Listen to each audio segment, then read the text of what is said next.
Cypher players who just...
The defense.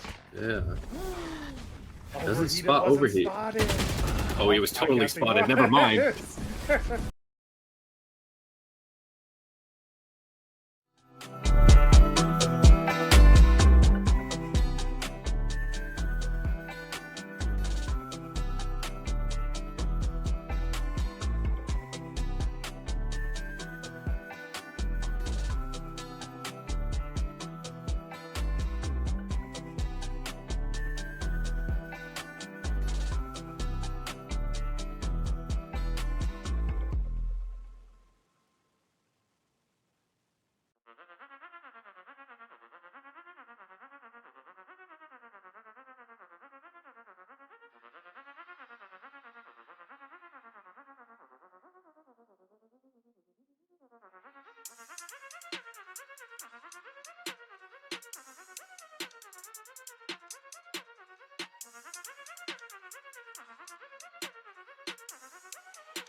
Can people hear me? Hello? Hello? All right. Third time's the charm. What up, chat? Let's go! It's the Underpeel draft. We're here at the draft desk for the very first Underpeel draft night. Underpeel's the place where you get to play like the pros. It's your chance to play like the pros and play real Valorant. And tonight, we have 90 individuals entering the draft, and we are leaving with 18 teams, chat. So, throughout the month of April, we have played 8 Combine nights where these players have played against each other. They've played on stream to show off their skills and prove themselves to the Underpeel captains and to us in the Underpeel audience. And tonight is when they get the chance to show, they get the chance to be drafted. It's all led up to this, and tonight we're going to find out where everyone's going, what are going to be the teams that will be competing in Season 4. So let's go over the rules. The rules are pretty simple. There are going to be 4 rounds, 18 picks for each round. There will be 2 minutes for each captain to make a selection. We're doing a snake draft order. So the lowest elo captain has the first pick, going all the way up to the highest elo captain, and then we will snake back around. And just so you all know, chat, trades are allowed. So, for example, and the captains have been trading. They've been trading all over the place to try and get the best picks they can. For the first round on the draft desk, I have with me the former Underpeel commissioner, Ama's mom, Lily. Lily, hello. Say hello. Hello. She's going to be bringing the most insightful analysis of anyone on the desk. Yes, I am. And for round one, I have brought two Underpeel legends to talk about these high elo draft picks. First up is Season 3 champion, Immortal 3 demon, Cezora. Cezora, welcome. Hello. Welcome to the desk. And on the other, at the end of the desk is Kenichi, the Underpeel GOAT, according to the stats boys. Kenichi, say hello to everyone. Yo, what's good? What is good? We have the high elo demons here to break down the picks. And so we are going to be starting now with the draft. We're going to go ahead and put 2 minutes on the clock. First up is Abusement Park has the first pick in the Underpeel draft. You all, what do you all look for? Like, if you had this first pick, what kind of player are you looking for? Well, first, I love the name. I love Abusement Park. I love the name. Good name. Abusement Park is probably my favorite name so far. Anyway, continue, Cezora. I'll probably be looking for like the hyper carry player because it's lowest rated first. So probably the lowest rated players will look for like a higher rated player. So like the highest rated possible. Are you looking for? So you said hyper carry. Like, is that only a duelist, or could it be some other role? It could be like a controller player that always likes to play lineups. Lineup, Larry. Lineup players. I see the chat going ahead and already debating this a little bit, but talking about it seems like there's, and in my mind, in my analysis chat, I agree. There are two clear options for the number one pick.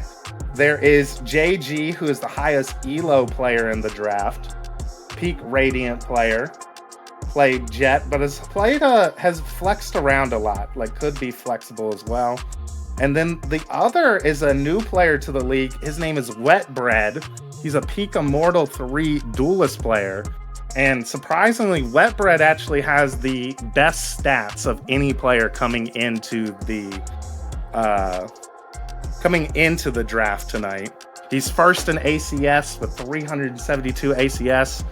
First in multi-kills, so that hard carry potential you said, has 234 ADR and has a KPR, so kills per round. Let me see, I'm shuffling through my sheets. 1.27 KPR. So that means he gets more than one pick a round? Correct. Wow. There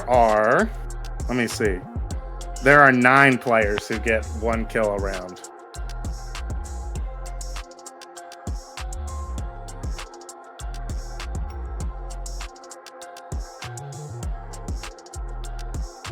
Flash, what happens if a captain misses their draft slot? You will be picking for them then, Lily. Actually, it'll be Ama. Ama will pick up. Yeah. And it seems like the pick is in. And it is Wetbread. Wait, they already picked? Yeah. The first pick is in from Abusement Park. Team captain Zodiac Griller has selected Wetbread with the number 1 pick in the draft. As you can see, one of the highest stat players. Plays the Phoenix apparently, but we've seen him mostly in the combines on the Jet and Reyna pick. Congratulations, Wetbread has been selected by Abusement Park. I think I have something to read out. Abusement Park's captain, Zodiac Griller, actually sent me something to read. So for the first overall pick, Abusement Park will select Wetbread. Here at Abusement Park, we take brand identity very seriously. All sandwich items served will be served between 2 pieces of wet bread. Oh. So we have wet bread on Abusement Park. I think that's the right call. Like you all said, like picking that hard carry player, right? When you're a lower elo captain, having that player to potentially hard carry your team. Kenichi, you were kind of that hard carry captain. Talk about like your experience last season, like having to be like a peak Radiant player with lower elo players. Honestly, it was kind of nice because I got like super lucky because the people that I picked were like super chill and listened to my comms and shit. So my experience was great. So it made my job like super easy. So weren't you like hard IGLing your rounds though, while also fragging out? Yeah. So pre-round I would like IGL and we just kind of do. Do you think that's necessary when you're the highest elo player on your team, like as a duelist, and you're gonna be? Honestly, yeah, for sure. I think that the highest rank I had on my team was like, other than me, was plat. So I think like the game sense gap was like necessary for me to like IGL. Yeah, you just have to explain to your lower elo teammates like exactly what you need in order for the round to go out. Do you think like a lot of times like I noticed last season, like with a hard carry like Wet Bread will be in the league, what kind of like calls do you make around that? Do you do any defaulting, or is it just all 5-man hits basically? Nah, we rarely defaulted because oh wait, is the next pick coming up? The pick is in. Pick 2 is in, and we're gonna see one of our first picks. Like big surprises for me is the second pick from You Raise Me Up is Chase591. Chase, a longtime member of the community of the in-houses, I think has been here from day one of the in-houses. I do think so. Day one in-houser. Selected number 2 overall in the draft. Chase is as you can see is mostly a Sentinel player, is how he's gotten to his peak of Immortal 2. But is a huge flex player. Can basically play anything for the team. Have any of you played with Chase in Underpeel or in the in-houses before? Yeah, I play with Chase in in-houses. He's what's it called? He's a pretty big flex player. I remember most of the times he'd be on Sky, and he's very vocal about his util.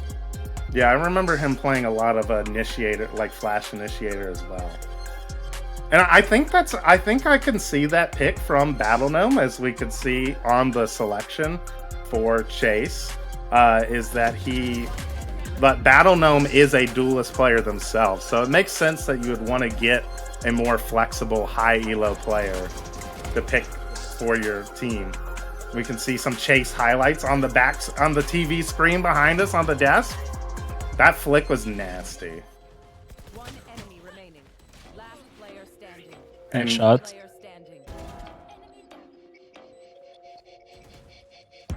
I mean, so Zora's kind of taking the hyper carry strategy this season. Do you wanna explain your team structure, CZ? Just kind of me and the lead. We just take over the round. You have a very like plan already set up. And you're both peak Radiant. On the same team? Yeah, they have 3 bronze players. Whoa, let's relax. Fit the cap. They put in the work. We have a plat player. The 3rd player is in, and Hayden has been selected by One Tap Copium. Hayden is a peak Ascendant 2 player. I'm surprised to see Hayden get picked this high, but Hayden is one of the players I marked down as a high value player. Even though they are peak Ascendant 2, they have some of the best stats coming out of the combines. They're 4th in ACS with 300 ACS average, and then they have 200 ADR as well to be 3rd in that category as well. And they are, for KPR, also the 3rd player there with 1.08 kills per round. So Hayden is one of those higher value players who plays way above their rank, even though they are Ascendant 2. I'm surprised to see them team captain of Team Cope, One Tap Copium, getting dubs, clearly did their research to find that kind of high value player. So I'm interested to see them get picked over some of the Radiant players. Yeah, and JG's still on the board. JG still on the board, which was, to me, there's like a clear gap in skill, even as well as Hayden had played. Wetbread and JG were clearly 1 and 2 in basically every stat category. So I'm surprised to see JG still available. I Yeah, think and they're chat- available. Yeah, go ahead. I think they're available because they carry like a big like Pilo consumption. So then it might take like That more is looking true. into to fill out the rest of the roster. Yeah, I guess it's clear these captains are prioritizing selecting like production based off of Pilo. Like seeing Chase get picked second. Chase is Immortal 2. So he's an Immortal player, but he's only 2,500 Pilo versus another flex player like Kahuna, who's 3,400, right? Holy You get crap. 900 more to play with in your later rounds. Wow. I didn't But- realize that the gap was that big. Yeah, but I do hope these captains are keeping in mind that, later on, you're not going to be able to pick up these bigger chunks of your cap, right? So, I mean, maybe some of these players are about to, maybe like the 5th, 6th pick, are about to get some steals of getting some of the best players in the draft still available.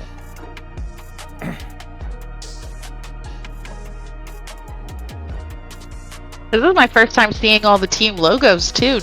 New to Buddha cooked. I was about to shout it out. The logos are so dope. She did a great job. Shout out. Oh, and the pick, number 4 pick is in. And JG is finally GG taken goes. off the board by Team Cloud 10. Team Captain Mox selecting JG with the 4th overall pick. And I think that's kind of a steal, not going to lie, to get JG 4th overall. Sazora, Kenichi, have you all ever played JG in the in-houses, like in Hooge Q potentially, or maybe even just like stumbling across them in ranked? I know you all are higher up in ELO. I think I played against him in ranked, but that was it. I've never run into him in houses. Impressions? Good He's pick, insane, good dude. player. He's insane. As we can see, he's acing on the screen, and this play was insane from the combines. He 1v4s clutches here. And just like, it's one of the reasons that we value these high elo players so high. Because JG, like, literally will just win your team's round, but literally by himself. Like, 1v5 can win you 1 or 2 rounds a game. Yeah, Yeah. definitely. Because you gotta remember that in the Underpeel, right, it's not like ranked where everyone is similar skill, right? It's like you're playing, like, a Radiant player going against, like, mostly Plats, like, average is just gonna farm. Absolutely. So we have, going forward, so when you all are building a team, who do you, we've seen this kind of already in the first 4 picks. Like, some teams are prioritizing getting like the best player available. Some are trying to get like a high value player they think is like gonna perform above their Pilo hit. What do you all think on the desk? Like, how would you approach it if you were a captain? CD, go ahead. Nah, you got it, brother. Okay. Wait, so the question was like either like value versus like actually just raw skill? Is that what you asked? Yeah. Do you try and get the best, like the highest elo player you can? Yeah, with your 100%. pick, okay, so and we're gonna see another one here, and it seems like Stat Boy and Teradus agrees with you, Kenichi. Has selected Kahuna, the other peak Radiant player in the draft, selected with the 5th overall pick. Kahuna's off the to a board steal. at number 5. Yeah, another steal, I would say. Just allowing a peak Radiant player to fall to 5 is incredible. value. Yeah, that's insane. But, you were yeah, asking about like how people pick I think also it depends on like people's intent going into the Underpeel. Like some people aren't necessarily going in to win the season. Everyone wants to like play the game seriously, and that's why we're playing it. But I know my team. I'm a non-draft team. I pre-made my team. Our number one priority is vibes, and I pick people that I know that get along. I know that not only get along, but thoroughly enjoy playing with each other. And we tried to max out the Pilo to the extent possible, but they're in the chat right now going, wait, we're not tryharding? Yeah, I think you needed some better communication with your team, though. But like we didn't max out the Pilo cap, and we're okay with that because we're still gonna win. I thought you weren't trying to win. I'm throwing every game. CZ, talk about like as a high. Oh, never mind. Well, I'll come back to you in a second. We got the 6th pick in the draft from Team Nuggets in, and Shin has selected Lav FX, the classic lurking initiator, off the board at pick 6. A peak. This player, Lav FX, is a high value player on my own big board, but Lav FX comes in with 1,400 Pilo, so valued around the skill level of Plat 3, being picked at number 6 is an interesting decision. My thing, so for example, like if I was drafting, I have Lav around number 28 in the draft. Oh, and here we go. We get another graphic. Here are all of the players who have been selected so far in round 1. We see a clear split here of, like, do you prioritize trying to get a high value player? Like, you think Lav will perform more like an Ascendant player, so you want to snatch him up early? Or do you go for the highest elo players in a Wet Bread, in a JG, in a Kahuna early on in the draft? To appreciate these animations and graphics, like, they're incredible. Like, Yuta Buddha and Co. and team and whoever contributed to it and is actively contributing to it now, making it happen. You're cooking. Big W. I know, we got the production value going. And if you want to support the production of the Underpeel, you can hit that donation button down at the bottom now. And every donation you contribute goes to helping get cool ass graphics like we have for the draft show. So, you know, if you want to keep supporting the Underpeel and this W production, you know, it's just right down there. You can click on it whenever you want. And I just realized that, you know, I have a pet project of wanting to get a pet rock for stream, which is a total low priority on the art team's list of long list of things to do, and I'm okay with that. But I just realized we could put an Underpeel jersey on it for. One of the things we want to do is make Underpeel jerseys for the players. That would be something your donations could go to. Oh, and we have the 7th pick in. Team Cosmic Rays. Mecha Samurai has selected Co-Biscuit with the 7th pick, an Ascendant player. So another captain opting to go, I think, for like a vibes-based selection here, and a higher value player in their opinion, other than just taking the highest elo player on the board. CZ, talk to me about, like, you obviously in this season are making a team that is focused around 2 high elo players, and to fit the cap, you have low elo players to maximize your high elo slots. Talk to us about, like, what do you think these teams might be missing by not selecting some of these higher elo players to carry the squad? They're missing, like, the game sense, because realistically, I think having a higher elo IGL also is just way more valuable in my opinion than like having like a mid elo like Diamond Ascendant IGL compared to the Immortal Plus, because the Immortal Plus, it will be able to pick up fast and able to switch calls way quicker than the mid elo. Yeah, one of the things, like, yeah, I agree. Of like, sometimes I think players don't understand just how much, I don't know, like the gap between high elo and mid elo. Like, I think it's underestimated a lot of times by the players who are in that mid elo range. Lily, as a low elo player, can you talk to why we might be seeing these mid elo selections coming out? Oh, I mean, there's and definitely as another pick's coming in, I believe this is pick number 8 from Team Elo Evaders has selected Glue, one of the higher rated Sentinel players in the draft. Team Captain Frog has selected Glue, a Cypher player, an Ascendant Peak player, Ascendant 1, who is one of my higher value Ascendant players. Selected number 7 overall, Glue, going to Team Elo Evaders. Flash, to go back to your question, I think we've talked about that there's kind of like 2 strategies for the Underpeel. It's like a balanced team with it's like a bunch of plat diamonds, you know, going against people who might have 1 or 2 radiants and, you know, really low kind of bronze players.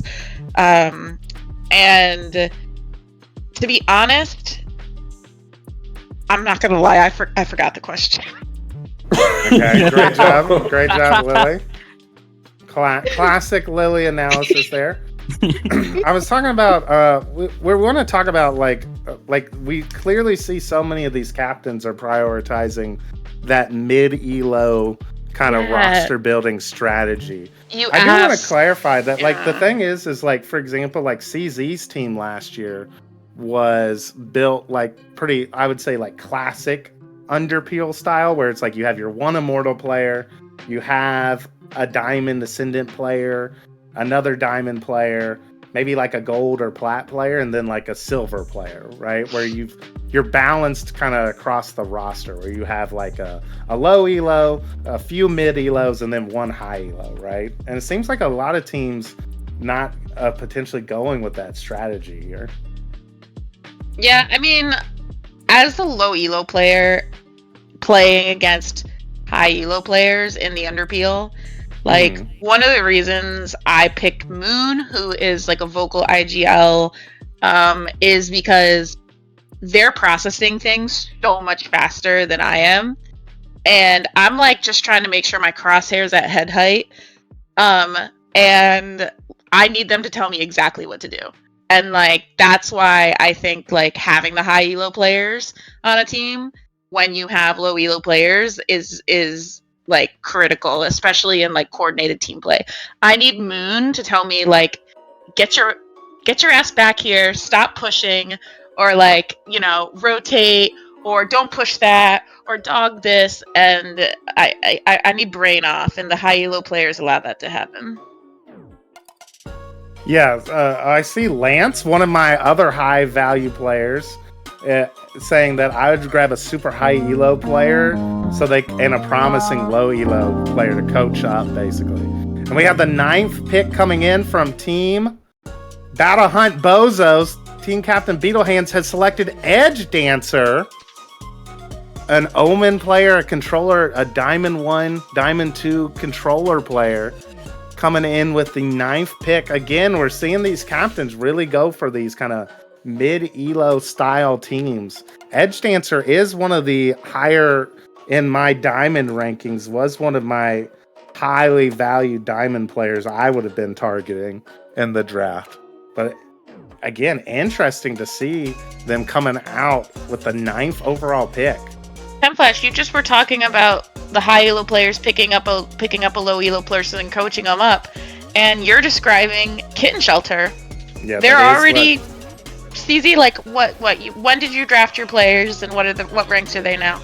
Almost a month ago, we had like 2 bronze 3s and a silver 1. One's a gold 3, one's about to hit gold, and we have another silver 2. Oh my god, they coached them up. They coached him up. And I think Minimoth's team like is about to coach Zahn to Ascendant and Woodrow to Diamond. So we're cooked. We're cooked.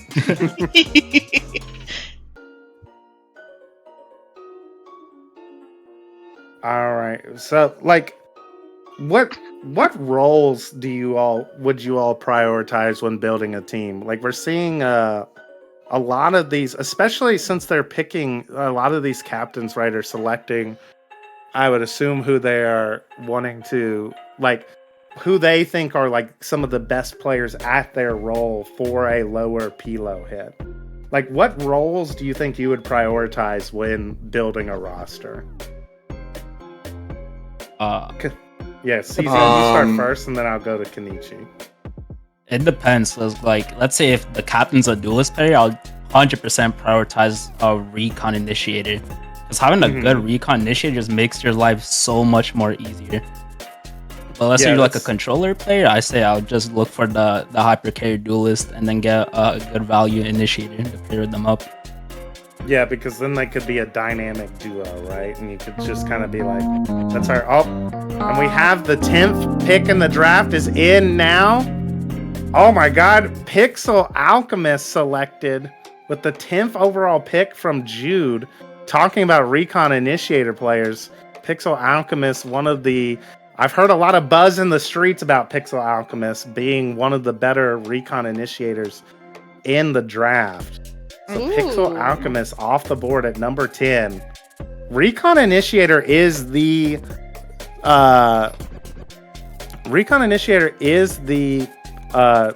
role that has the least amount of players in it. So we see Warble there going with the idea of taking one of those off the board. So Steve Z, do you think it's a mistake to put your lowest player on Recon Initiator? Nah. Like last season, I had my lowest player on Recon just because I know they would be able to like listen. As long as they're focused on their like gunplay, the higher elo player can just tell them what to do, like when to use their util. Yeah, that's how I learned Sova. They just said, point at that, one click. And so we can see if we could if our producer could pull that graphic up for a little bit longer, we'll just take a look at who's been selected so far in the first round. Again, I'm interested to see. I'm going to try and count real quick. 1, 2, 3, 4. Only 4 Immortal Plus players so far off the board.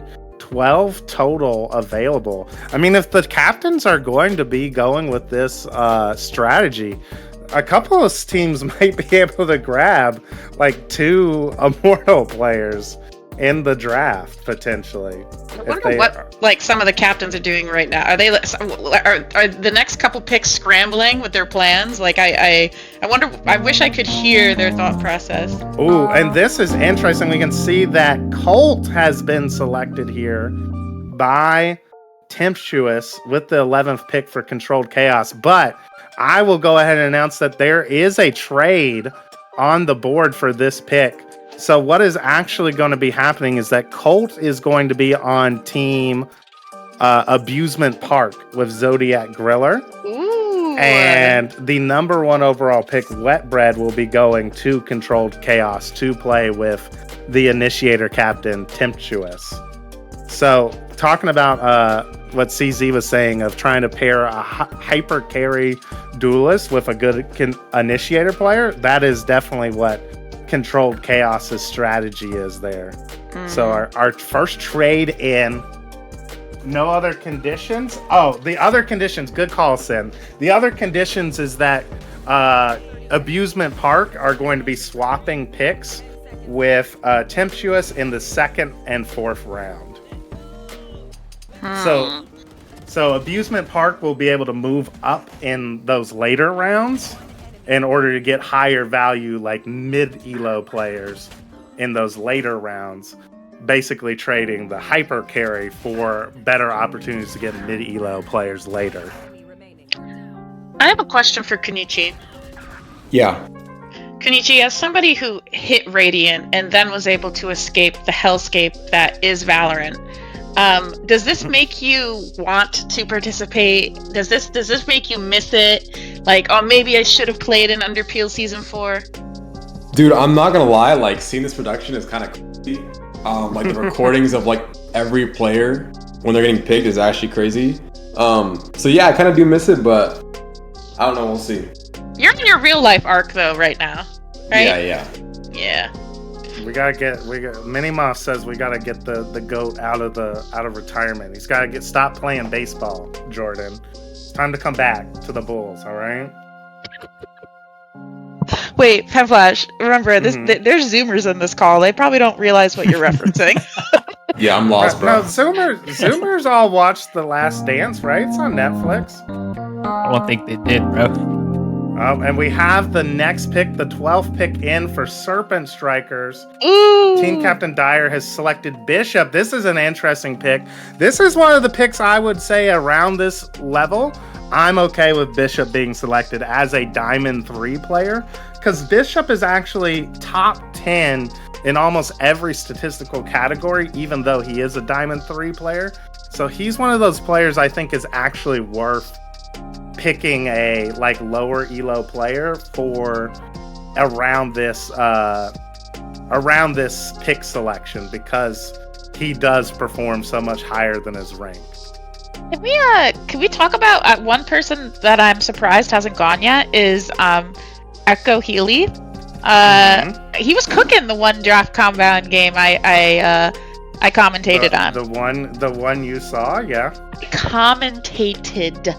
Oh, commentated. Yeah. Yeah, Echo Healy is like an Immortal 1 peak player. I think what scares a lot of the captains with him is that he was an ISO 1 trick. But Ooh. I think those captains are missing the forest for the trees there. Because I would agree, Echo Healy has some of the best mechs, in my opinion. Of all of the draft players, his gunfights are clean, and you could definitely transition to him to you could do the Meteor Foxy 9 we're seeing in pro play, where you put a cracked duelist player on Sentinel, you give them the setups, and you just are all right, now you're playing ISO basically on Killjoy, but we get passive info instead. And he looks like he's willing to play other roles. Yeah, he's started flexing on the controller. He told me earlier today that he's buying Battle Pass so he can get all the agents unlocked. So, he's willing. He's on the board. He's still available. Well, speaking of roles, though, what? Oh, we got another pick already coming in. This is the 13th pick, I believe, from Team Gatekeepers from Funky Monk, has selected Biped Zero, a duelist player this is another peak Immortal player coming off the board here, Caden Break. I actually scrimmed with Caden Break the other day. He's a good, very good player, was a good teammate, calmed really well. And I think this is going to be a good pairing here. Caden Break, Biped Zero, along with Funky Monk. As we can see, again, another initiator captain selecting a duelist player to pair with. Cesar, have you been scrimming any teams with your pre-made team? No, we haven't scrimmed at all. We've been just kind of a rough schedule because me and Dilly are both in exam week, and I know one of my players also is in the middle of moving right now. Yeah, and you probably just want them to focus on shooting back right now. Yeah. We don't want to overwhelm them. Yeah. Yeah, at the end of the day, we've talked about this before, in the Underpeel, I feel a lot of it, you don't need the best strats, you don't need the best lineups, you need the best team fundamentals, basically. Alright, and let's take a count here. A lot of Sentinel players getting taken off the board early, which is fascinating to me. I mean, a good Cypher is suffocating. And a good KJ. So, in my opinion, as a low elo player, I just run straight into their util and die. I'm interested if this is because there's not as many Sentinel players available, and the Sentinel is the role with the least amount of players available in it. So I wonder if some of these captains are almost being we need to grab a Sentinel now before they're gone. Zeno's saying someone should pick Lane, but I'm pretty sure that Darius Amir's put out a hit on anybody who tries to pick lane. Oh, and Lily, your dream has come true. Silly little oppers here have selected Eco Healy. Hello. With their selection in the first round. I need to go to the draft tool and make sure I can actually read what pick. With the 14th pick in the draft, silly little oppers have selected Echo Healy.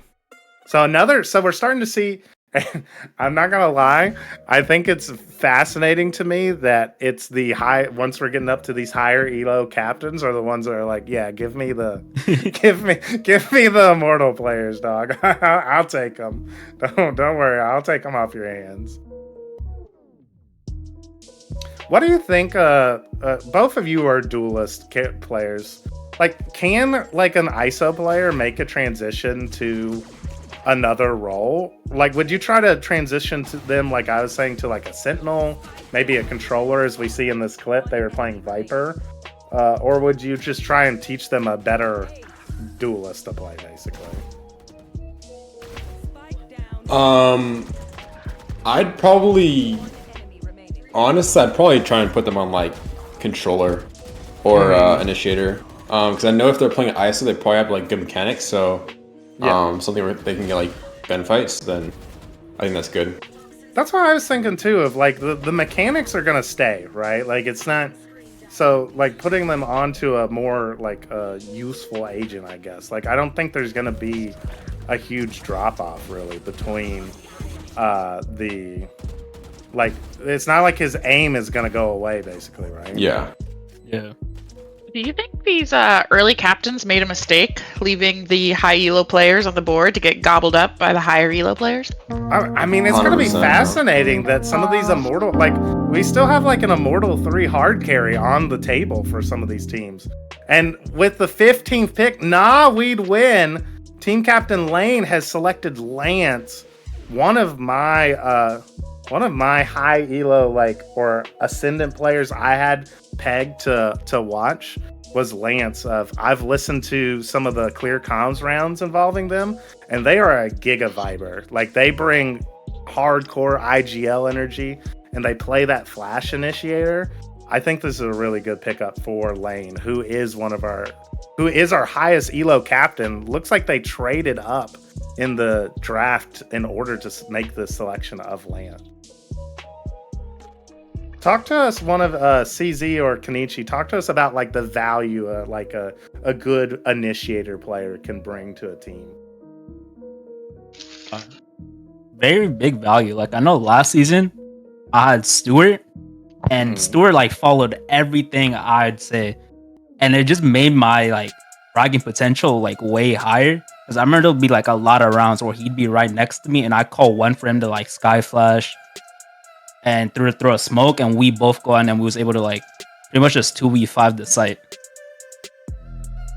Yeah, I mean, I remember seeing so many tinfoil Rex rounds that did come down to like you and Stuart just like playing off of each other so well and being able to isolate and pick apart another team, basically, because you're playing together so well. Also, low elo initiator.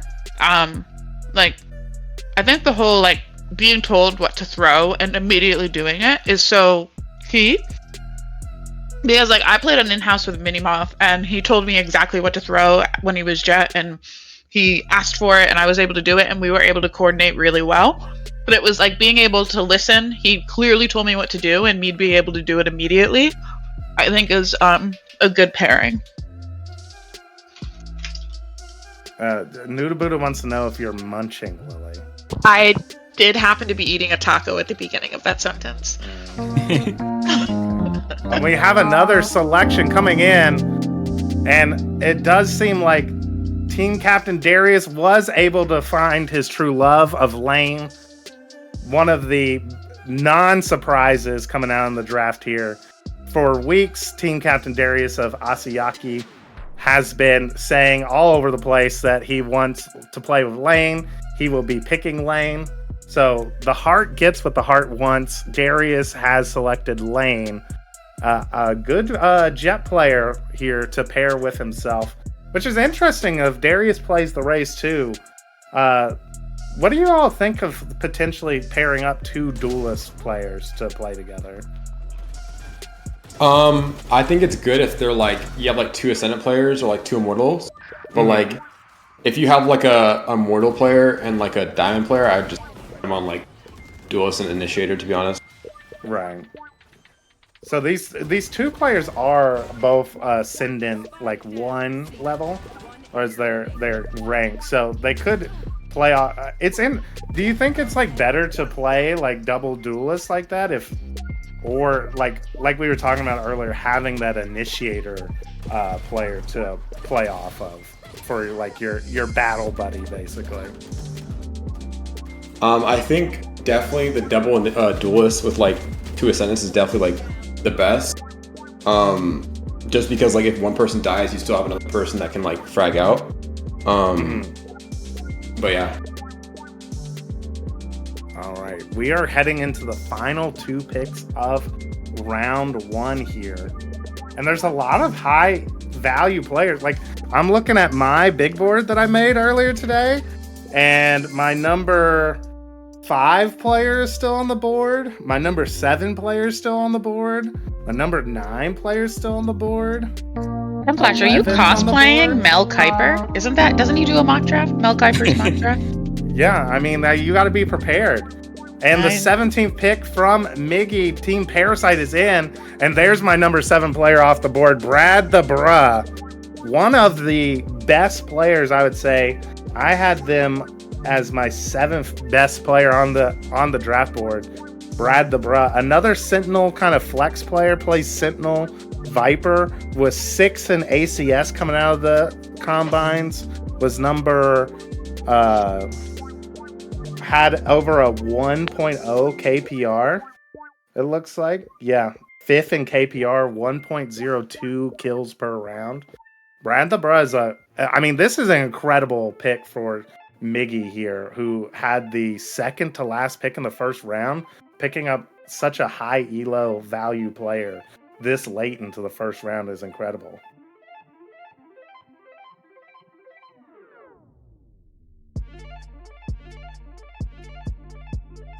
And we're going into our final pick. Team Captain Gold is making the final selection of the first round as we speak. Is going to be getting that in momentarily. And here it comes from Team 404. Aim not found. Komoro selected by Team Captain Gold. This is not a surprise here. Another player that is very good friends with the captain. But in this instance, Komoro is one of the highest value plat players in the draft. Plays way above their rank, and that they're a duo together, so they will continue to be a duo in the Underpeel. You're Miro and Gold? Wow.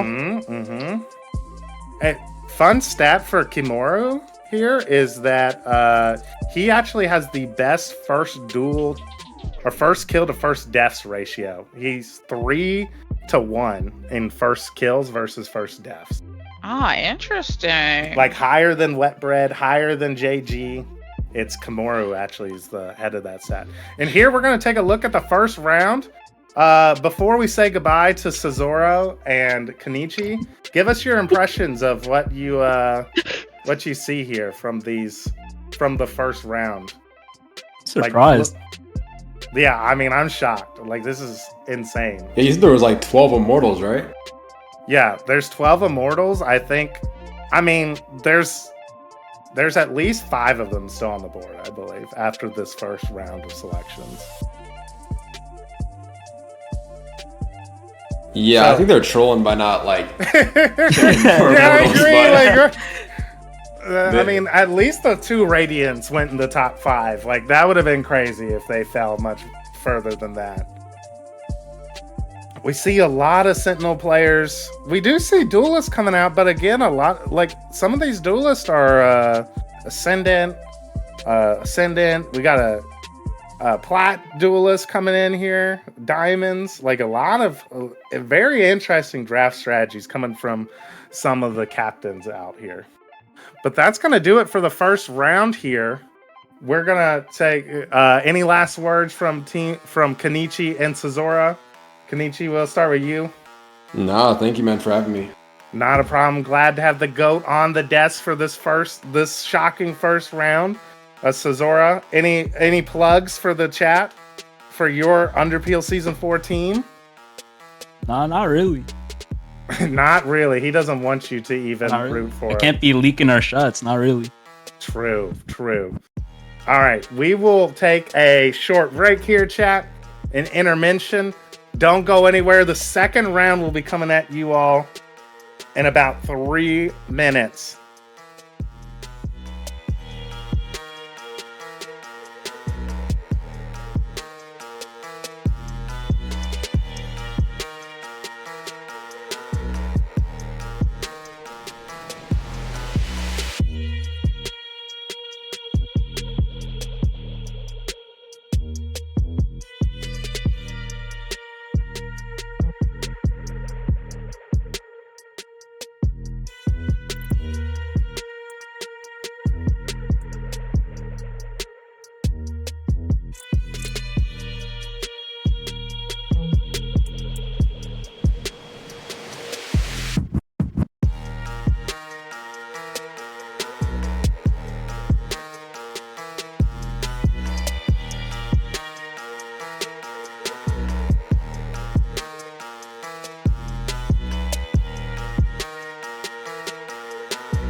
All right, and we are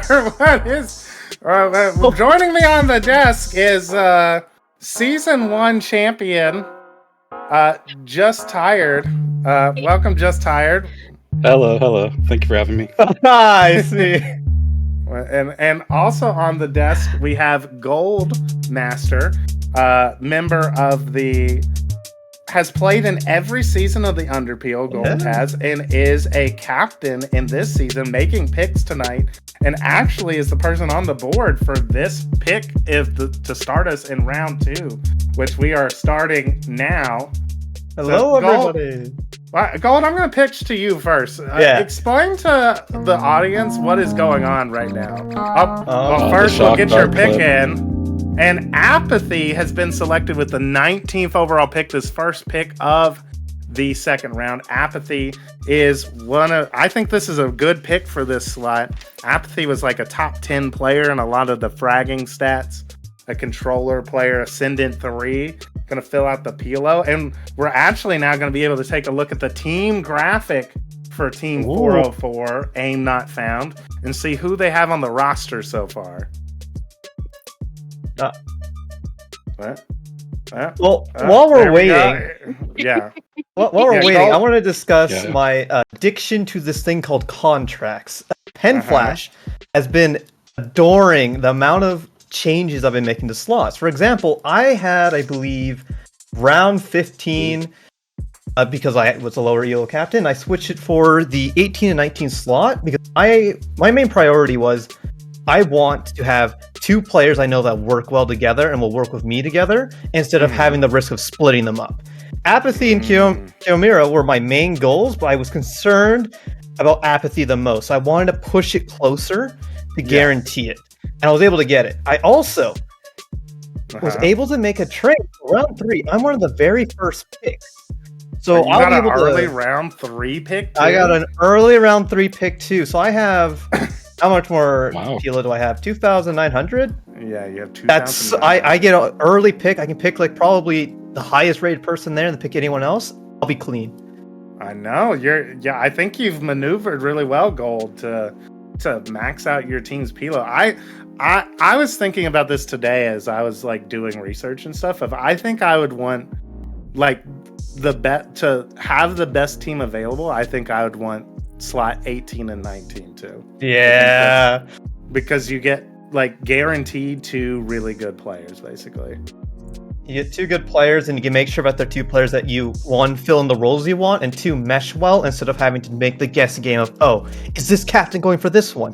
Which, a lot of the deals I made with people were related to not picking certain players. So I have a lot of information around that too. Gave me the confidence for this. Oh, interesting. Talk to us. Give us insight into what trade. Oh, no, in a second you will. But the 20th pick, the second pick of this second round is in, and silly little oppers have selected Ultra with the second pick. I think this is a great pick for this round. Though at this point, I'm not sure. I think for frame data, this is an amazing pick, as Ultra was slated as my second rated, if I was drafting, second rated diamond player, but only behind Bishop. Was top 25 in all major stats, Ultra was.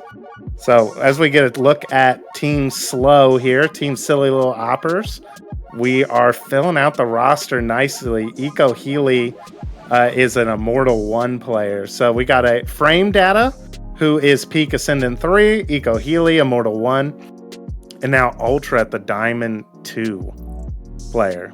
So they're coming in at just tired. I know you've built rosters before. You've been on a lot of successful teams in the Underpeel. Talk to us. What do you see in this roster from Silly Little Opera so far? A lot of clutch factor from when I was watching combines. Mm-hmm. Echo Healy was single-handedly winning rounds. Ultra won so many rounds down like 1v3, 1v4. Mm-hmm. So it'll be interesting how they work together. Because being calm in the clutch is really big, especially if you don't have, or especially when you're going against like higher immortal fraggers. Yeah, I think that roster is shaping out to be well too. Of like we have 2 high elo players with the captain Frame Data and Eco Healy, and then Ultra can also hold their own in the fragging department as well.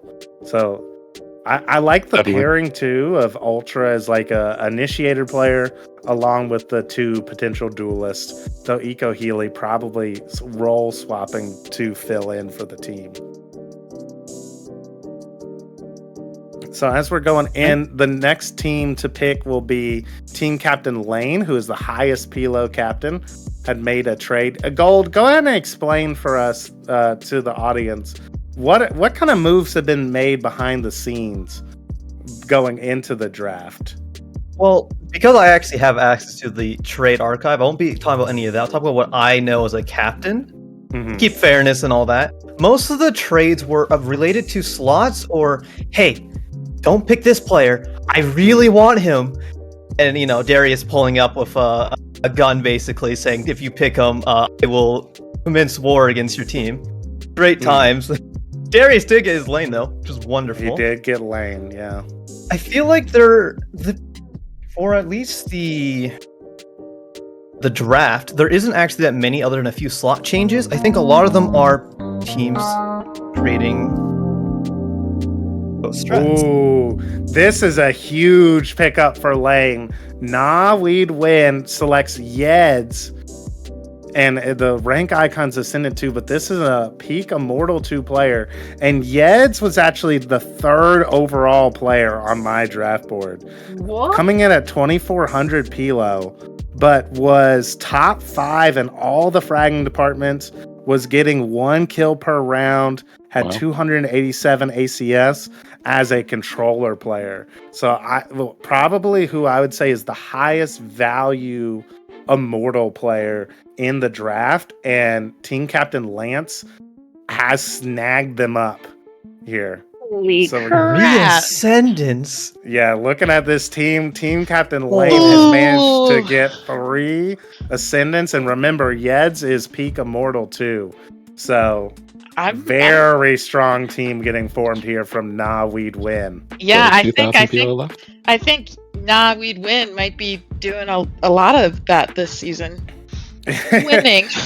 Sorry to regret giving Lane my slots here. Yeah, maybe he finessed you a little bit potentially. That was. Go ahead.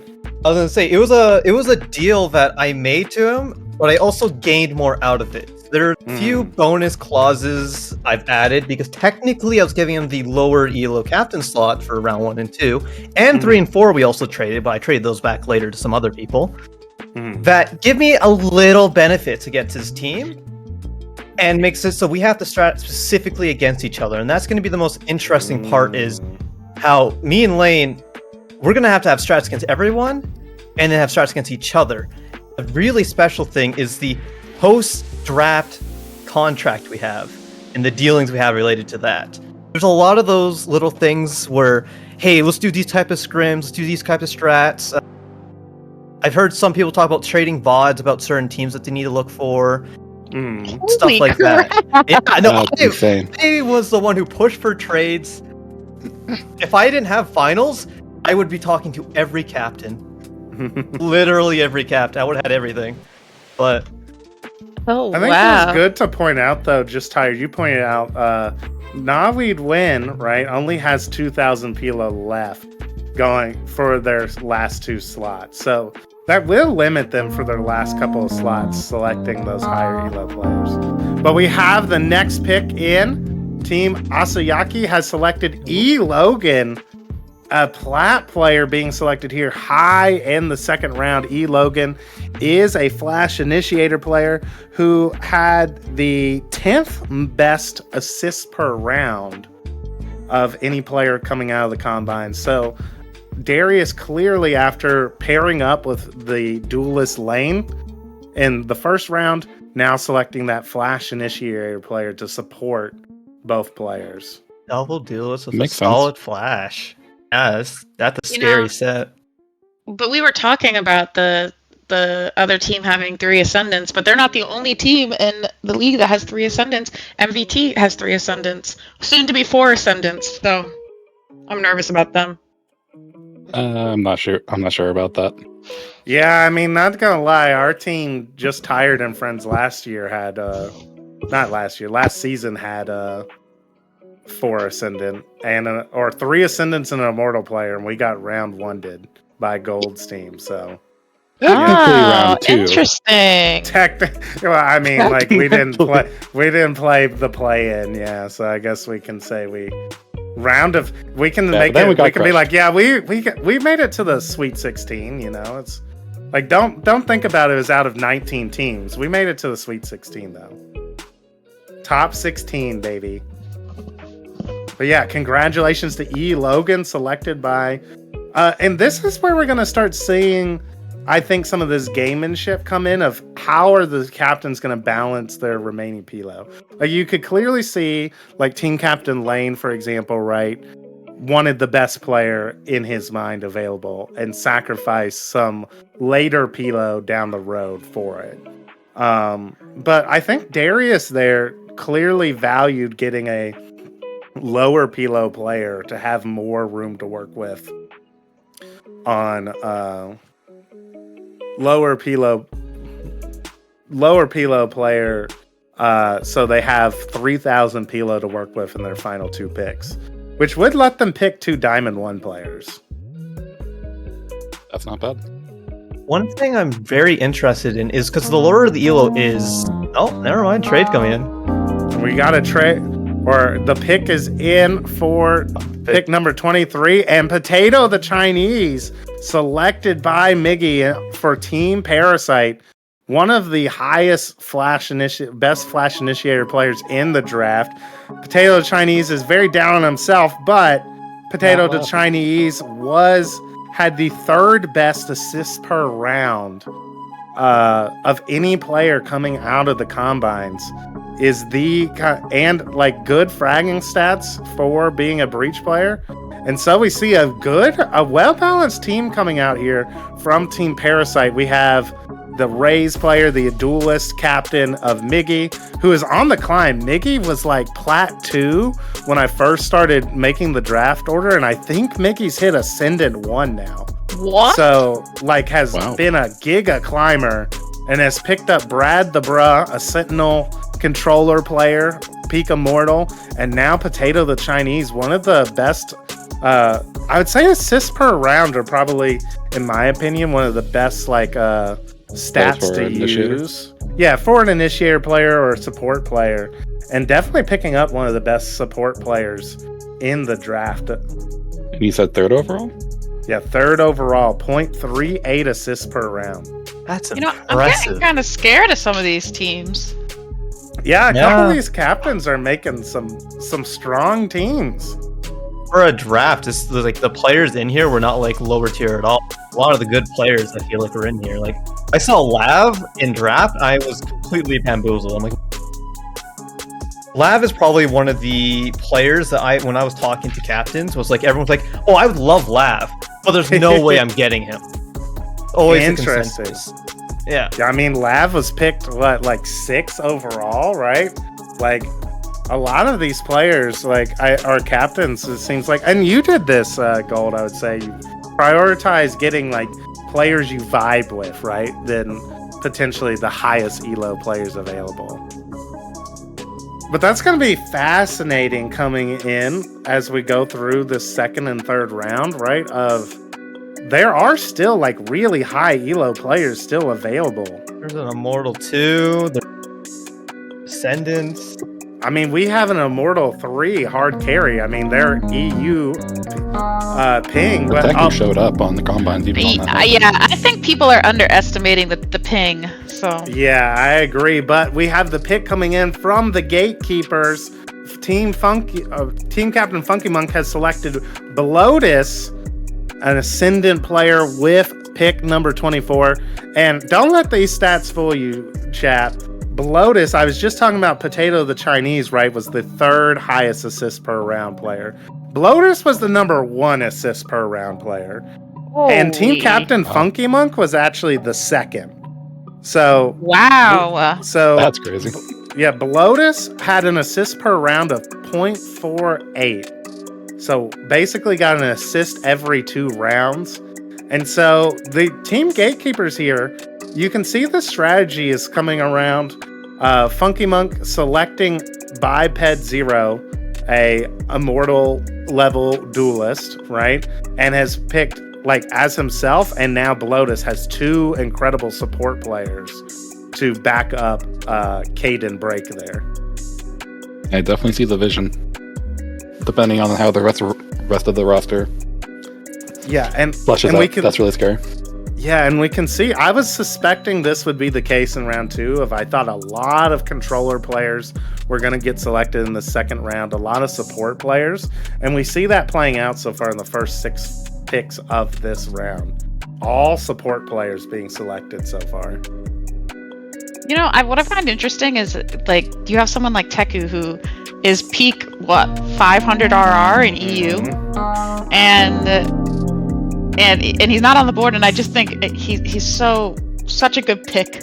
Oh, and we have another selection from Dire, and again we see the trend of these giga good support players being selected. Team Serpent Strikers have selected Megarika, but better known by their in-game name of Heated Toilet Seat, has been selected.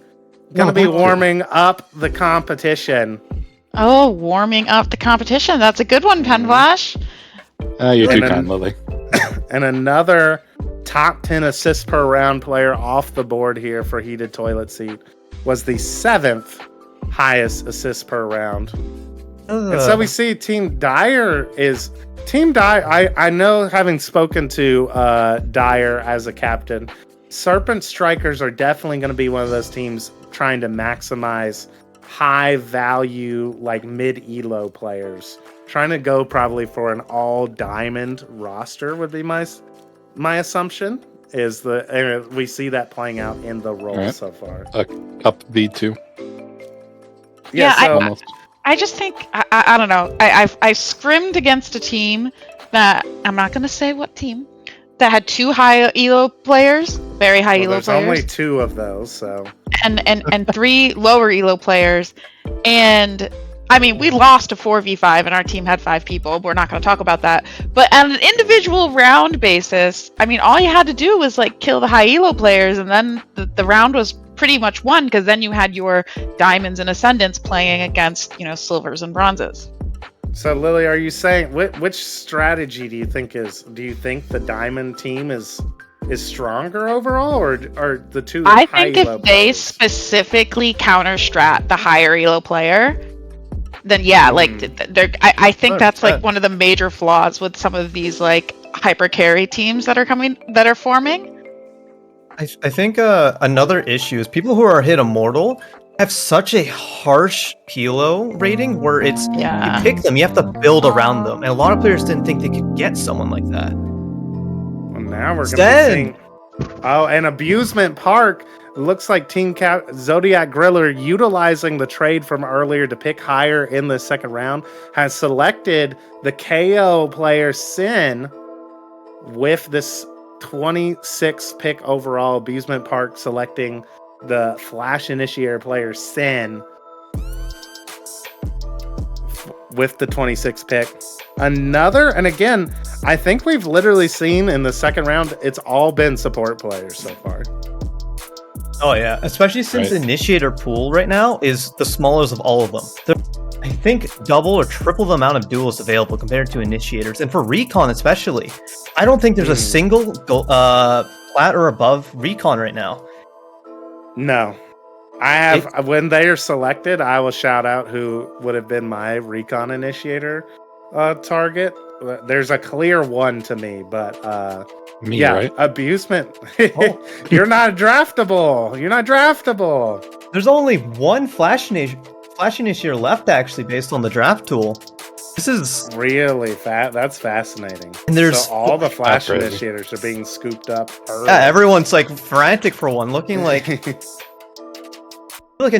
It's like a good Initiator really can just fill in for the space of a lot of the low Initiators, honestly, in this server are, while they may not have like the best aim of an Immortal, their util's better than mine. They have better flashes, better lineups, better shocks, better everything. Picking up a good, proper Initiator, I think, especially for low elo, will give you so much flexibility. Have those fraggers. I know. It seems like the captains are really prioritizing having those, getting the role over the elo player. We have Team Warble making their selection, and another Immortal Plus player off the board now. Far has been selected, and we've seen them fragging out in the Underpeel combines. Far was actually one of the top multi-kill players. Had 29 multi-kills over the course of the combines they played. Dang. Yeah, so let's take a look at Team Warble's overall team so far. Ooh. Jude used their first round pick to pick one of those recon initiators you were talking about, and now it's picked far. So actually, it's interesting. It seems like Team Warble are going to be waiting till later in the draft to try and find their duelist player, which is interesting. You think that's this is like the third or fourth team that has like only support. Mm-hmm. Like or has like 3 support players so far and no duelists. Yeah. A couple of them have been a little like, for example, I know that Dyer's Team Serpent strikers were. It looked like they were all kind of like, but Bishop can play the Rays. He's shown as a chamber player, but can fill between chamber, another Sentinel, or the Rays player. So they could be picking up the. Could be like they could be picking him up as a duelist versus. Yeah, there are a few captains to talk to who specifically like, oh, I'm grabbing this Sentinel player, but putting him on duelist. Interesting. I can't so say the who. pick for Battle Hunt Bozos is in, and the selection is Vi. Now, Battle Hunt Bozos, I was believing that Beetlehands would make Vi their first round pick, but somehow managed to sneak in and select Vi in the second round. This is a steal, chat. Vi is the player I had 5th overall on my board because they are 3rd in ACS, one of 4 players with over 300 ACS average throughout the combines, 192 average damage per round, one of the only players, one of the few who was 4th in KPR, had 1.08 kills per round. So one of those players who's basically good for their one every round. And as we take a look at this squad. Often more than one. But has also been called Smurf by the consistent Radiant Grizzly. That's good lore, yeah. Rooney substream. Oh, like you're right. He was called a Smurf. Was accused of being a Radiant to the point where like Smurf, yeah. Grizzly was like digging up Vi's tracker. And so Vi being selected with the 28th overall pick is insane value for Battle Hunt Bozos, I think. Vi, also a player who's played in a lot of the Underpeel, was a part of the 4th place team last season of 100 Ds, and was kind of their hard carry, even on the duelist of like a Phoenix. I know Battle Hunt Bozos, who just made the selection, were a team that were trying to go for all one tricks and play the same comp on every map. Yeah. So it looks like their comp so far is Cypher and or Clove. I think Beetlehands is a Clove main now. So Clove, Omen, Phoenix would be a fascinating comp for every map. That's crazy. I'm just trying to think. I'm trying to figure out what I'm allowed to say because I know a lot about the specific team. I don't know what I should be allowed to say. No spoilers. We'll see it at the end. Are you about to leak Scrimbucks on stream? On the no, I know. It's so tempting, though. There's so much information, you know? Well, I can't leak it because Beetle knows where I live. So. I've been impressed so far by these captains. I feel like their teams are starting to shape up. And Elo Evaders has made the selection. And finally, Teku off the board with pick number 29. Teku, the last kind of high Elo Immortal 3 player to be selected here. Teku, and here's the thing, Lily, you were talking about people being a little scared of the high ping, right? Teku, even playing 120 ping, is still 10th in ACS coming out of the combines. Is still getting you 0.99 kills per round. So Teku, literally on 120 ping, is still getting you a kill per round. Yeah, and you don't have to worry about time zones because Teku's nocturnal. That's true. So he's always up when the US is up. That's one way to say he's a degen. Yeah, Teku is an absolute degen, but that means he's going to be fragging out in the server for you. But Elo Evaders, I think, Team Captain Frog has managed to get two pretty high-value players. I'm shocked. It's very interesting that some of these captains are managing to get Ascendant players and Immortal players on the same team. What are they going to do for their last two positions? Yeah, they have 1,600 Pilo left.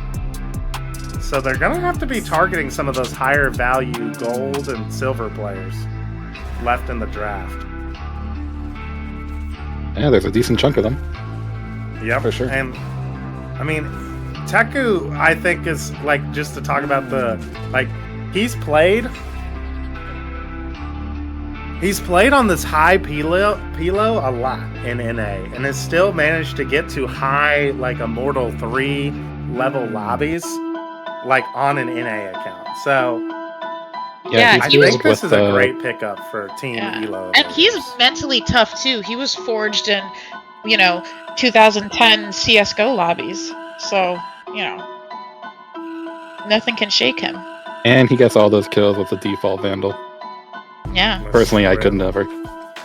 My aim just goes down. And so we have Team Cosmic Rays making selection number 30 in this draft. Overheated, selected by Cosmic Rays, a controller player selected here. 4 Cosmic Rays have picked up Overheated with the 30th pick in the Underpeel draft. One of them. Didn't Overheated play every combine or almost every combine? Yeah, that's true. Good call, Just Tired. Overheated did play in every combine. So one of those players who has played with a lot of the captains. And I think looking at Team Cosmic Rays here, having played with some of these players, this is the vibes team, I think. Mecha Samurai, Co-Biscuit, Overheated, all vibers right now on Team Cosmic Rays. I'd say this is probably one of those teams that is what you were talking about, Lily, where they are prioritizing probably like the Captain Mecha Samurai, prioritizing having fun. Our production doing Overheated a little dirty there, showing the time he got aced on and missed his shots. Oh, nice shots though from Overheated here. I had to throw in that one clip because him whiffing was very rare throughout the combines. Some Mecha Samurai, get in stream chat. You have to confirm for me that you are forcing Overheated to play Guardian only, because he'll shoot better. I promise. And so we're taking what do you all see from the round? We're 2/3 of the way through the second round in the draft. What patterns are you seeing coming out? It's looking like most of the plats and up are being picked up. I think everyone's just trying to get as much Pilo as they can right now because they know there's a lot of really low rated. Trying to optimize that. Oh, and speaking of that, one of the players. Oh, and it looks like there was a trade made by Elo Evaders, managing to get another second round pick, and they've picked up Shu here. And this is a great pickup for them. They traded with Team Nuggets in order to make this selection here. And they've picked up one of the higher value plat duelists for the Elo Evaders. Shu Flash. Here. They're 200 away from their cap. 7,800. Oh, interesting. 200 away from the cap. I mean, they literally are going to have to make a trade here. Elo Evaders will, because there's no player who's worth 200 Pilo. There are no irons. But I know that Team Captain Frog is one of the dealers in the draft. Oh, so interesting. Might be picking Shu here to get another pick later on. Get a better selection later in the draft. What is Frog scheming? I'm just so curious. Actually, What is But sure. Frog scheming? Just tired. Was Shu on your mini peel team? No. She was think on, I think, Frog's mini peel team? Was that it? Ooh, that might be why he's wanting to select Shu here. I wanted Shu. I'm not gonna lie to you. Yeah, I well. heard you say damn it off the rip. Well, I mean, it like- sounds I like got a trade. Yeah, Lydia. It sounds like Frog can trade with gold. There's a trade offer, public announcement here. Yeah, I've been like trying to rapidly like going like this is not going how I'm planning. I'm trying to figure out what I'm going for right now. I'm just panicking in the draft tool. Just- Yeah. So what? So Flash, what is the recourse if a team is above their Pilo limit? Do we force teams to do trades and stay under, or how's that gonna work? we would ensure that like they would be under the cap by the time the games are played. Everyone's got to start throwing. It's too late. You can't lower your Pilo once you were draft eligible. That was very specifically outlined. So it's not happening. For good reason. Sounds like our. All Go right. ahead. I was gonna say, as a captain, I am very scared of what I'm gonna have options for later on here. Oh, and our stat boy. I knew our stat boy would be the player to make this selection. Buzz Lightyear selected with the 32nd pick in the draft. This is a steal. If we're talking about players who play above their rank, Buzz Lightyear is that player. Buzz Lightyear, take a guess. What do you think Buzz Lightyear's average damage per round is, you all? 170. 170 is a really high guess. But I was you gonna say know like what's 130. Yeah, 130 sounds more like a Plat 2 player, right? But Buzz Lightyear's average damage per round coming out of the draft was 180 Holy shit! for a Plat 2 What? player. How many games? He played a lot, but like he was the 8th player overall out of the draft in ADR. How did I This miss player, that? Buzz Lightyear, Props. I had him on my. He was the only Plat player I had that I would have picked above Ascendant players. This clip. This clip from Yeah. season 3. I mean, he's kind of an iconic. He's a legend. Yeah, he's growing his Underpeel legend status. Buzz Lightyear. Again, like I said, would have been my pegged. The 10 plus Buzz- yelling in the background. Yeah, Buzz Lightyear is my pick of like I double starred him when I was doing research today. I was like just so far and beyond his rank. Like Buzz Lightyear is an insane pickup from Enturtis. And Enturtis, as we saw in the team draft there, has Kahuna, one of the Radiant players.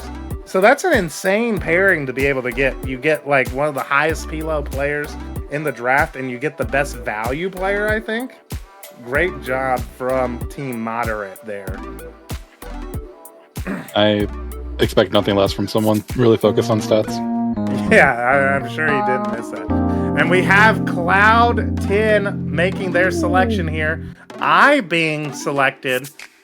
Being is a gold 1 player. So our first gold player to be selected in the draft, I believe. But is a peak Plat player. But is one of those players I was really impressed with watching in the draft who had really good initiator utility on that Gecko. And I think this is... Oh. Yeah, I mean, that's who. That's a good. That's a good selection to pair with JG, the highest Elo player. Under 6,002 of JG. Yeah, You can get 2 solid picks for less. Yeah, you can get a Round up your diamond team. level player potentially, Diamond. and then like a silver, like gold player. You can get a diamond and plat actually. Depends on the. Yeah, that's true. Oh, sorry. Go But no, ahead, Pen just Flash, like learning Gecko, what do you think makes good Gecko util? Like, why do you call that out specifically? He just seemed like he understood the optimal way to use the utility, especially like the flash. It's not really about having lineups necessarily, but like the thing about Gecko flashes is that they're the only flashes you basically want to throw where they're not on the screen for the opponent. Like the more you can throw a Gecko flash where they don't even see it, the better, right? Which is the opposite of every other flash, right? Every other, like a KO flash or a Sky flash, you want it to pop right around the corner, right in front of them, basically, right? Like clearly in their line of sight. A Gecko flash, you almost want to be like really, like you want it to, like let's say you're at bind A, right? And you're at truck. You want to throw it like above truck so that it's going over it. Like above where a player who's behind truck, they won't even see that on their screen, but they're going to get blinded by it. And like it was clear that iBing had like a good understanding of that Gecko utility. Just to bring something in, a lot of the viewers are missing out in the chaos, which is the trade thread, where all the captains are panicking and screaming and crying. We are currently out of flash initiators, which is actually terrifying for some of those captains who went for the duelist carries. If they don't have an initiator for at least a flash and they don't want a recon, kind of out of luck here. Oh, that's true. So flash initiators, I mean, I guess that's why we saw early in the second round all those flash initiators go off the board. And we have the 34th pick coming in. Team One Tap Copium has selected a Penguin. Penguin's huge. For One Tap. That is a huge pick. Agreed, Gold. Penguin was my 4th best diamond available. One of the other players I pegged as like a high value player who's going to play above their rank. Penguin was the player who had the 2nd highest assists per round coming out of the draft. So a really good support player on that controller. And like not just like some of the other support players, right? I was able to shout out that they had really high assists per round. But a Penguin also has top tier fragging, like 0.89 kills per round was like top 20 in kills per round as well as a diamond player coming out of the combine. And this is stressing me out. Yeah, Team One Tap Copium, another team that's going you can tell Getting Dubs has done his research. Has 2 of who I would have said were their highest value players for their ranks. Like Hayden has been playing way above an Ascendant 2 player. Like he plays like an Immortal 2, Immortal 3 duelist with the stats say, and Penguin plays above a Diamond player. So good value coming out from One Tap Copium here. Yeah, I feel like this is the kind of team that'll get better throughout the season, especially. Mm-hmm. Oh yeah. Like solid value now, and they'll just grow into the ranks that they probably should be on. It's going to be really interesting to see which teams have players who are just like didn't hit their potential because they never really played with a team who played around them, find their niche and like just skyrocket. Some teams are playing off just pure cohesion, vibes, whatever you want to classify it as. This team, as you're saying, is like Captain clearly looked at the sheets, probably liked the players, and picked some Penguin, especially because I know Penguin. Excellent pick. Yeah, I agree. This is a good place to select Penguin for sure. And we have the second to last pick coming in from Team You Raise Me Up. Kitty Cat Meow, another player. Battle Gnome, You Raise Me Up, going with Kitty Cat Meow, our second Gold 1 player selected here. And our first player of Gold Pilo to be selected here from Battle Gnome. Picking a Kitty Cat Meow is one of the players I selected from Gold, as saying I would have picked Kitty Cat Meow above a lot of the Plat players. So this is a good selection from You Raise Me Up, and we see their team have BattleNet. We have 2 Raise players and Chase. They just have 3 duelists. They have 3 duelists. That's what that looks like. Well, Chase is a flex player, yeah. Yeah, Chase is definitely going to be playing Sentinel or Initiator potentially for the team. And what I'm seeing is they still have 3,500 Pilo. I think that's the highest so far. Yeah. They have a lot to work with here. And this is we're heading into the final pick of the second round here. Kitty Cat Meow with the knife there knife. from the Combines. Always love a knifer. And we see, as we are closing out the second round here, it is important to keep in mind that, for example, Battle Gnome is going to be one of those players with one of the first picks in the third round. So he's going to be able to get a higher Pilo player to start the third round. What mind games do you think are going on with the captains right now? Screaming. I think there's a delicate balance going on of like who's hoarding Pilo and gonna use that as it's kind of like TFT, right? Yeah, Where you can either have gold or you can have you can store your gold or you can have your units, right? And I think like there's some teams who are trying to get the best players they can, and there's some players or some captains are hoarding extra Pilo.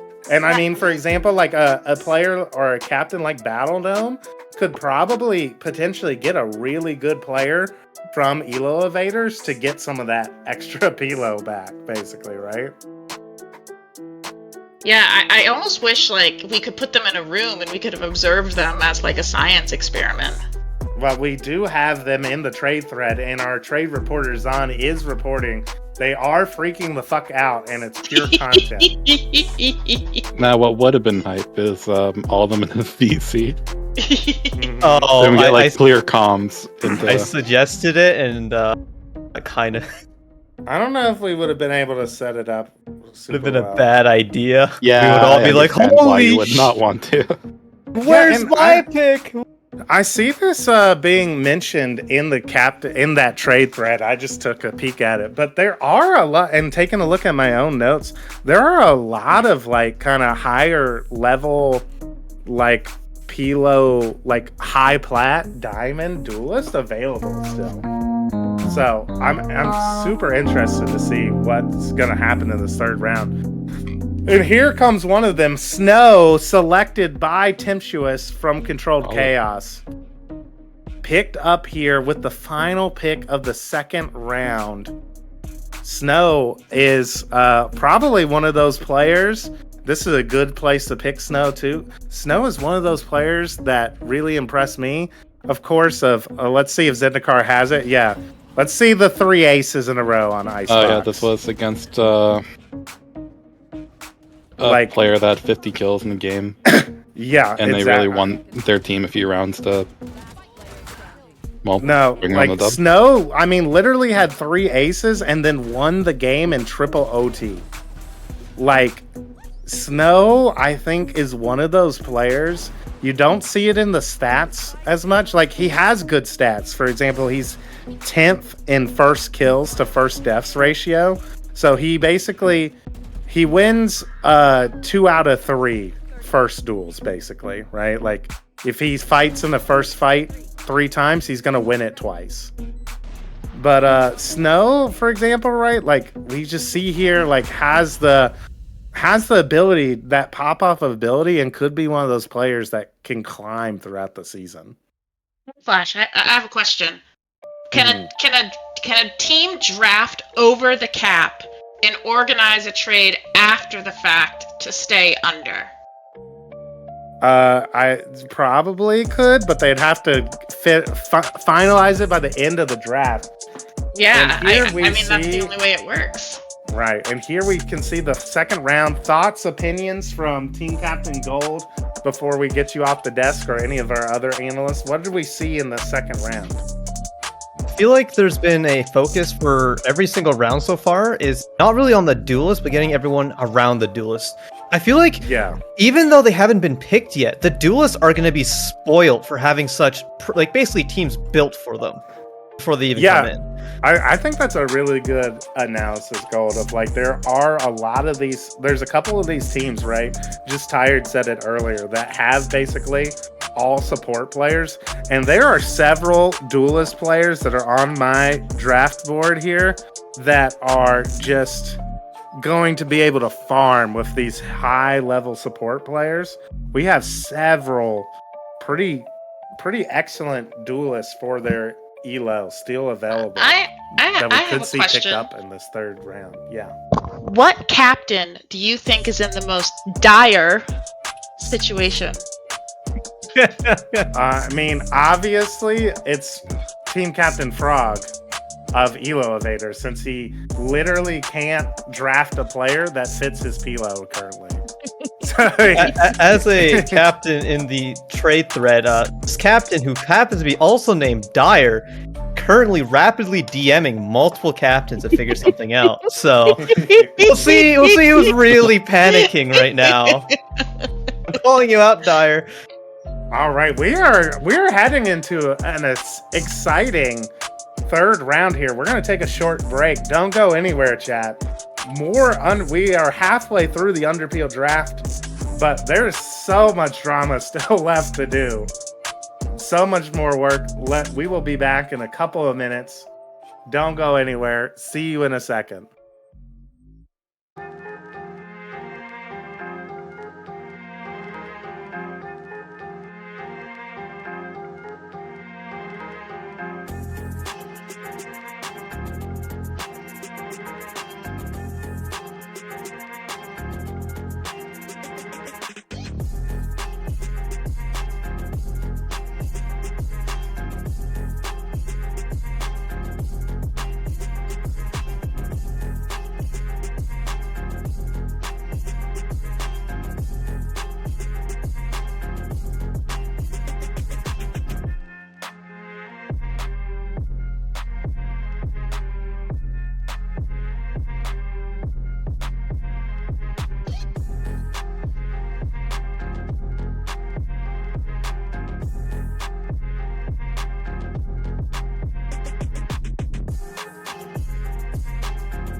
Alrighty, and we're back. Joining me on the desk for round 3, we have Pew Pew, who's played in, I don't think he played in season 1, right, Pew Pew? But Pew Pew is the person who was the other person along with me who kind of started the Underpeel. Because we were betting on in-houses, and that's how the Underpeel was born, chat. So Pew Pew on the desk. Say hello, Pew Pew. Yo, what's up? And So you're we right, got I didn't play in Underpeel season 1. I was busy moving. Bam. Pew is Chad who won Skog. That's true. He's a Skog champion. And then also joining us is season 1 champion Minimoff, who is joining his teammate Just Tired for round 3. Welcome, Minimoff. Thank you, Penflash. Thank you for having me. I'm excited to be here. No problem. I'm glad you dressed up for the occasion. I had to look nice, you know what I mean? Yeah, I feel you. I feel you. Oh my god, I should edit my profile picture to have a suit. Alright, that's a good idea. I have a Christmas one where there's like a Santa hat on it. So Yes, true. yes. Alright, so we are starting the 3rd round. So the teams are going to be starting to form here. We're going to start being able to see a good picture of, like, teams will kind of be set, I think, going into this last round, right? Or going into round 4. You're only going to have one slot after this. But I think we're going to see a lot of movement and trades in this round, it seems. Yeah, I'm curious on which teams are going to go for, like, with the remaining Pilo, whether they go for, like, someone that takes up the majority of it, to kind of solidify the main offensive part of their teams, or if they try to go for someone low, they wait to see who's left, maybe use extra Pilo for trades. Yeah, when I was doing my mock draft, I was kind of thinking similar to round 2, right, where we saw at the beginning a lot of panic over getting the remaining support players, right? And apparently team captains freaking out later on when they realized that there were no flash initiators left. I wouldn't be shocked if we see a lot of the low elo players get selected here, because there's only about 9 or so silver and under players in the draft, so you kind of have to scoop them up. They're kind of a hot commodity. So I have a question related to this, obviously. What happens if a team, let's say they wanted to draft like a gold player and a bronze player, and that was exactly how much Pilo they had remaining? What happens if they draft the gold player first, and then the bronze player gets scooped up, and there's no one bronze or under? They're gonna have to figure something out, like because I think there's gonna be enough teams that need. Like, there's probably going to be an opposite team in that scenario, right? Who, like, were trying to get their value picks, and now they're like, oh shit, I only have 1 pick left, and I have, like, 4,000 Pilo left. You know what I'm saying? So, like, they can probably work out. I made the TFT analogy earlier of, like, you can hoard like gold or you can hoard units, right? And so I think there's going to be teams that can find each other, who one team is like, oh shit, I have no Pilo left. And another team is like, oh shit, I have no high elo players to like play the game. Fair enough. All right, and we should be getting the first pick of the 3rd round in here momentarily. Oh, and this is an insane value pick for Abusement Park to get this player. Lucario being selected with the first pick of the 3rd round. Lucario is the player I think I had selected as my 2nd highest diamond player. No, my 3rd highest diamond player is 11th in kills per round with 0.97.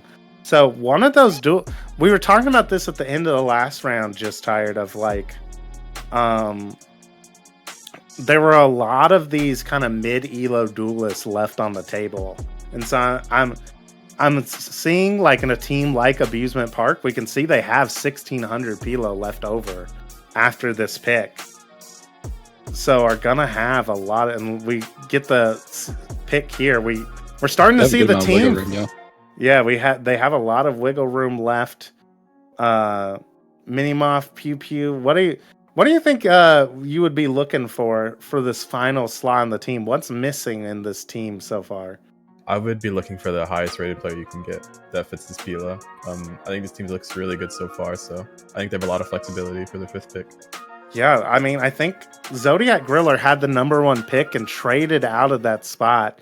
And I think it did allow them a lot of flexibility throughout the draft. And like they're going to have a higher 4th round pick because of that trade where they can fill out that Pilo going into the end of the draft.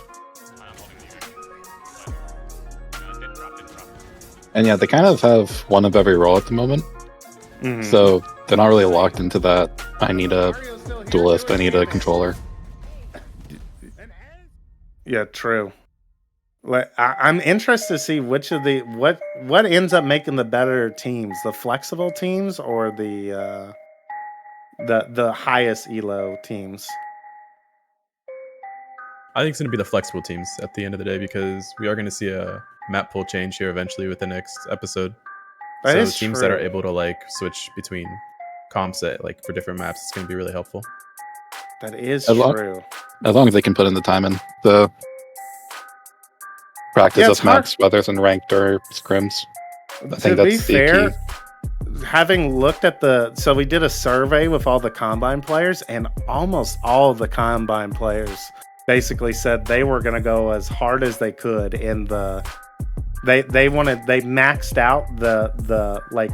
We had a question that was like, how are you like a vibes player? Or you are like, I'm sweating as hard as I can. I'm on Valoplant right now making strats. And I would say like 70+% of them picked the maximum option. So I think a lot of these teams are going to be putting in the work, especially since a lot of these teams I think are very like, they're very excited coming out of this draft process to finally get on their teams and start working basically. Dude, that's going to be... Well, it's interesting to hear. That'll be fun. Yeah, it will be. And we're going to be getting in... It looks like we are getting the 2nd pick of the 3rd round here. And it is going to be Quick Fingers has been selected by Team You Raise Me Up. Quick Fingers was one of those support players, a controller player coming out that I had my eye on. 0.37 assists per round for 4th best assists per round coming out of the combines. And a good fragger we've seen from Quick Fingers as well. And here we see a team that has a lot of Pilo left over, 2,000 Pilo. That would let you pick up an Ascendant 3 player with the rest of your Pilo. So Team You Raise Me Up I'm wondering if we see a potential trade here. I wonder if like Battle Gnome picked up Kitty Cat Meow. Because right now that's like, in my head, I'm like, why would you pick up another Raise player when you're a Raise player as a captain? But I wonder if Battle Gnome spotted early on that Kitty Cat Meow would be one of those higher, like more sought after, lower elo players. And it's potentially going to angle for like a trade for another high elo player to pair with themselves, Chase and Quick Fingers. Don't you think they trade out the non-race players for race players with equivalent ranks? True. You just trade Chase. You just go all Raise for the You Raise Me Up team. That's what I'm saying. That's a possibility. That could be the move. It's the It's All Your of this season. True. And we have the 3rd pick of the 3rd round coming in.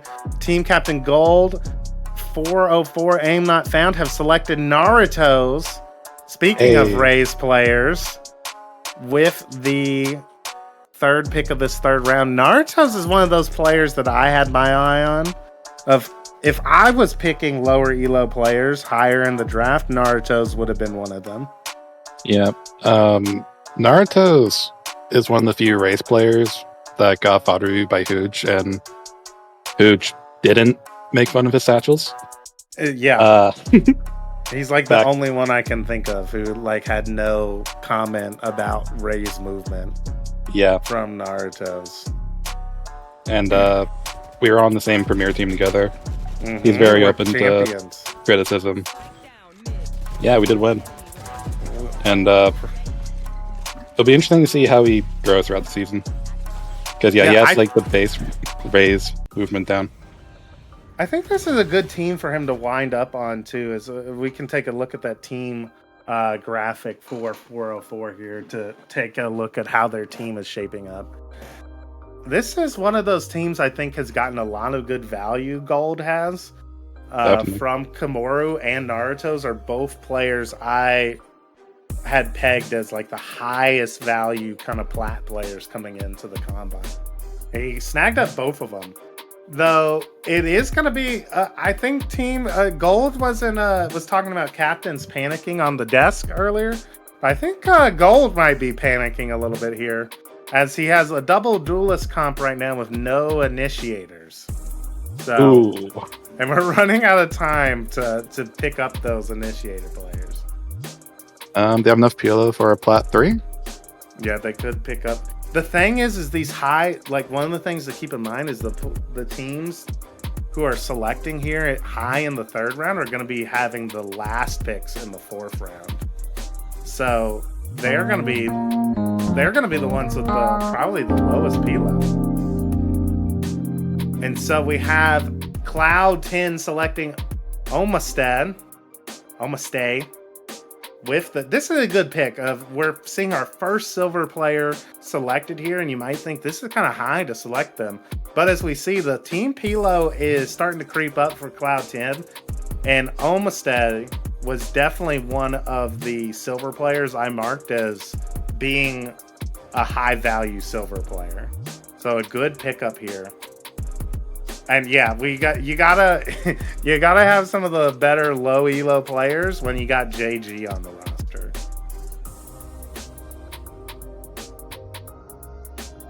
This looks suspiciously like Kenichi's team from last year. Yeah, yeah.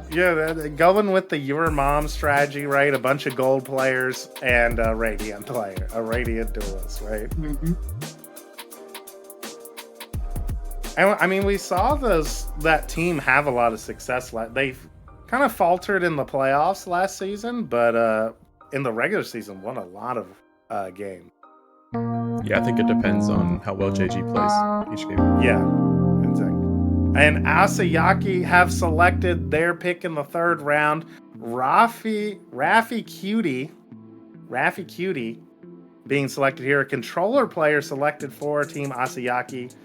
And again, another good player, good pick here. A higher value plat player, I would say. One of those supportive omens who had a high assist per round, 0.35. Good for 6 coming out of the draft. And we're taking a look at the team now. Yeah, I mean, I think Darius has done a good job of getting his two duelists, right, with himself and Lane, though I know Darius has said he's willing to flex off of duelists if need be. But picking support players in these last couple of rounds to support the duelist players. Yeah, I think Darius has done a good job picking here, because I think leaving your initiator last as your 5th pick is not the move. So getting that out of the way in the 3rd round is really helpful for him. Yeah, especially if there were limited flash initiators, limited initiator players in general, right? Like getting a player you think is going to be able to play well with your duelist is key, I guess. Yeah, and double duelist comps are definitely one of the stronger ones, but you need the supporting cast to help. Yeah, we've seen Minimuff. You were on a team last year with Olam, right? As an Ascendant duelist and then Immortal 3 duelist. Talk to us about like what what's the idea behind that double duelist kind of style of play? I think the goal is to I don't know, just try and overpower people with the double dash, like with Satchel and Jet Dash, and just try and capitalize the most off of your supports. It did not work. It's all good, all good. I guess you were on that team as well, Pew Pew. It didn't. Yeah. It was a little tough. Oh, and this is, I'm going to shout this player out. Team Nuggets has selected Jelly Boy as their pick. Shit, Team Nuggets is one of those teams that is looking a little low on Pilo here. 4,100. Yeah, they have half their cap still left with. This is only their third pick because they had traded out of. It was an interesting strategy from Team Captain Shin. Had traded out of the second round entirely to get higher third round picks, which is interesting. Okay. And they're going to have this Pilo to play with in trades, right, going forward. And they're an all-plat team so far. But Jelly Boy, I wanted to shout out, is showing the deadlock here, but had been playing a lot of Recon Initiator. And is the player I had selected. If I was trying to find a Recon Initiator in this Combine, I would have targeted Jelly Boy for that spot.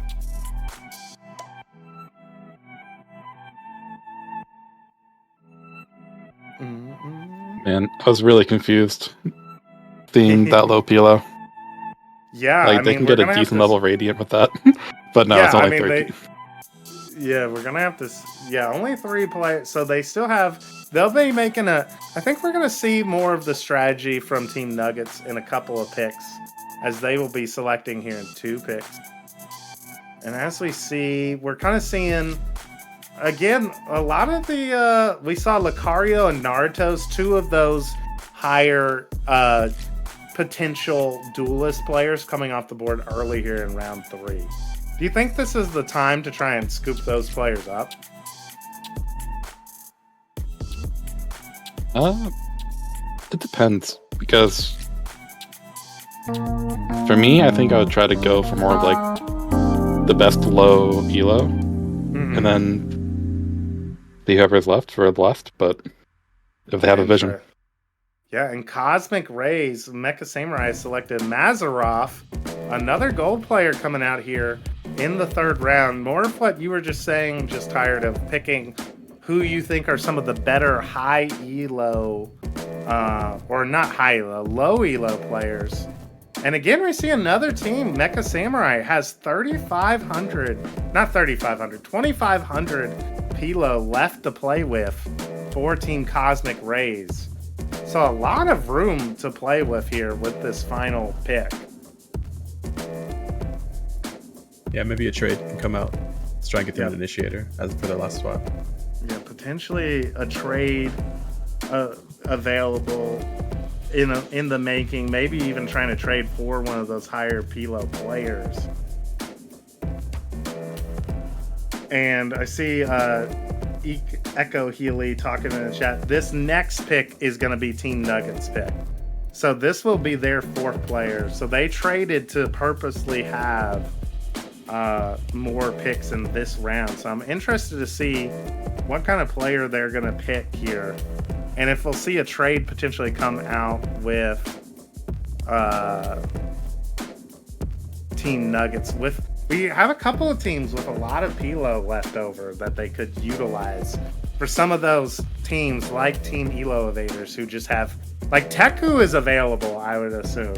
Like, with this Pilo, you could try and trade for Teku, knowing that you have the space to absorb, like, a higher Elo player, now that we're later in the draft. I'm just so lost in what some of these teams are doing.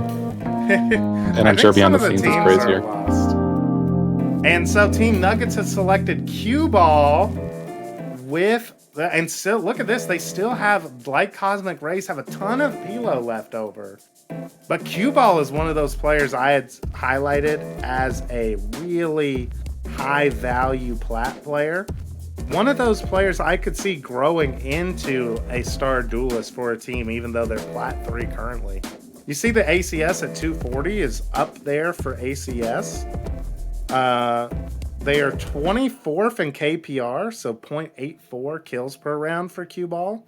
And then 25th in 24th in kills per round. So cue ball, one of those players, those plat duelists, I think could be valuable. The Team Nuggets right now is just an all plat team, and I guess pretty proud of it. I have a quick question. I've kind of lost track of like the remaining players. Do we have a graphic or something where I can see the remaining players just to see what pool is being I don't picked know if I know the captains have a tool that allows them to see who's available. Still, look, we don't have that as a graphic because it's at times it's going to be like we still have like 20 or so. We have like almost 30 players still left to pick, so there's a lot of players still available in the draft. And It'd sorry, be hard. Go ahead. No. I was gonna go on like a little tangent. You can. I can never see BHB without thinking of the original BHB team on the server. Say the name, Tired. Say the name. You can do it. The Butthole Bandit. What the hell? Butthole Go, Bandits, but Lord. this is Bow Hunt Bozos have selected Look It's Mint with the 45th overall pick in the draft. Look It's Mint, a gold player who played Cypher for Team Phoenix last season, and looks like they've stuck to the Cypher.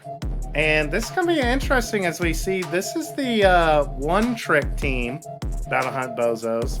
So it looks like we have, I know Beetlehands is showing a Cypher, but I believe she is going to be playing Clove this season. So we have a Clove, an Omen, a Phoenix, and a Cypher for the one-trick team. And as we're getting deeper into this draft, it really looks like the teams who are in the middle of the rounds are the ones who are kind of shaping up to have the best overall team, at least according to Pilo. I think this team specifically is going to have a bit of an issue trying to fill out with an initiator here last.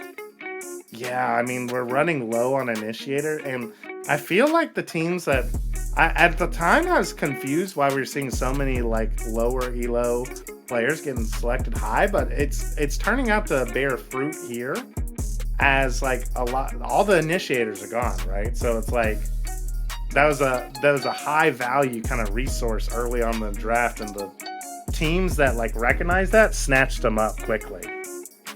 Edge Dancer says I will almost definitely be playing Gecko, by the way. Okay, so it seems like they do have an initiator player. Some mystery roles, hidden initiators. Yeah, and if some teams like draft a person they know that they vibe with, then maybe some people might be down to like flex the initiator for certain maps, depending on how serious they want to take it. I saw Gold in the chat earlier talking about Komoru does flex to initiator and probably will be on that team 404 where it looks like they have the double duelist, but could flex to the initiator. Zon Trade Reporter reporting that there are only 4 recon initiators left in the entire draft and no flash initiators. All right, it looks like we have a captain who has not shown up for their pick, Team Warble. So we on the desk get to pick. Oh boy! And it looks like, let me see. How can we see the Team Warble graphic real quick? We'll be nice to Jude. I'm try to pick a player that kind of fits that team. I really like their logo. Yeah, a lot of the logos are. The logos. Nuda did a great job on the logos. All right, we have Jude is a flash initiator. We have a recon initiator. We need a duelist. Can we make a trade? Oh no, I know who to pick. For Team Warble, Team Warble will be selecting Just Ghost with the 46 overall pick, as they need a duelist player. That was Just a Ghost, quick decision. yeah, Just Ghost. I was looking down the list and I was like, okay, bet they need Just Ghost. Just Ghost is a plat player, but is again one of those players I had selected along with Cue Ball, as I was like, okay, this is a plat player who has the room to grow. Has 0.84 KPR, and we can see the ACS is pretty high. I think Just Ghost can fit in with this team that's being built and could potentially thrive with the initiators we saw there. Could be set up well for success despite being a lower elo player. So unfair, Lane says. Sorry, Lane. I'm too good at drafting. I mean, you already sent out your whole list of who do you draft. I sent out half of it. But I mean, I think there's still players on that first half of the list who have not been picked yet, which is shocking to me, I think. Though maybe at this point they've all been selected.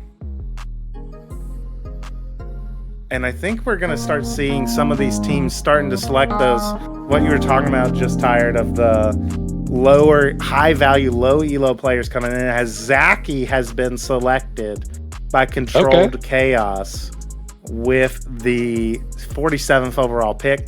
Zaki, a Silver 2 Chamber main, but has some good mechs for a silver player. And we can see allowing Controlled Chaos to have plenty of Pilo to work with for their final round. Yeah, and Zaki's an OG in-houser. Always been good vibes whenever we played, even back in like last year of like April, May. So yeah, I think really solid lower elo player. Yeah, very good low elo player to pick up. Good vibes, listens to the comms, has good mechs, and we're interested. We're basically going for a frag squad here from Controlled Chaos. We got the number 1 stats player, Immortal 3 carry Wet Bread on the team. Snow, who is one of those high potential duelist players. I wonder if Tempestuous is going for the strat I said of like, you pick a really good duelist player who's like plat, diamond level, and you are like, okay, like I think you're cracked. I think you have good mechs, and I'm gonna put you on controller basically, or sentinel. What pick number was that? That was pick number 47.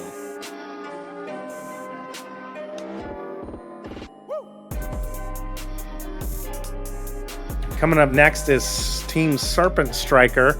One of the teams that was searching for a trade earlier, and I'm not sure. Zahn can report in the chat whether or not the pick is in. I'm hearing the jingle. Oh, and here we go. Nam has been selected by Team Serpent Strikers. Nam, Diamond 3 duelist player. Can flex onto a controller when need be. Nam is one of those players, their stats didn't pop out to me today, but I remember watching them a lot in the combines and being impressed by their play.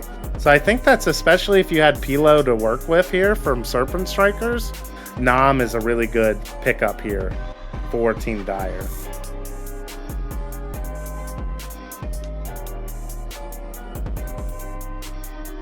As we take a look at the team,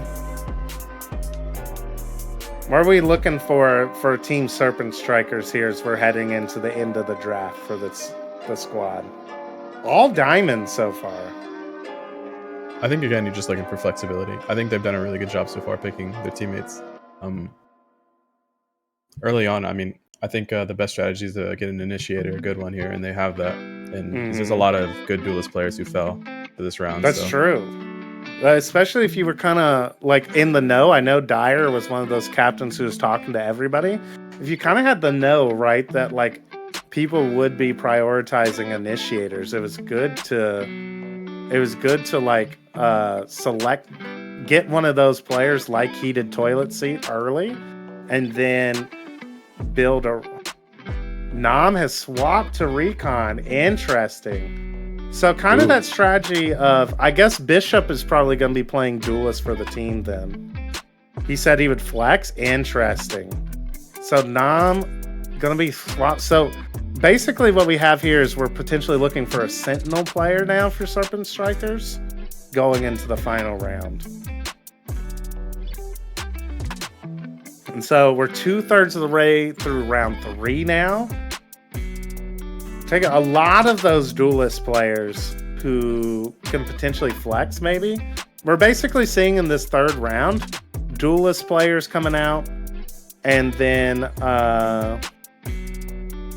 like the mid-elo Duelists are getting gobbled up now, and also high-value low-elo players being selected. There's a jingle.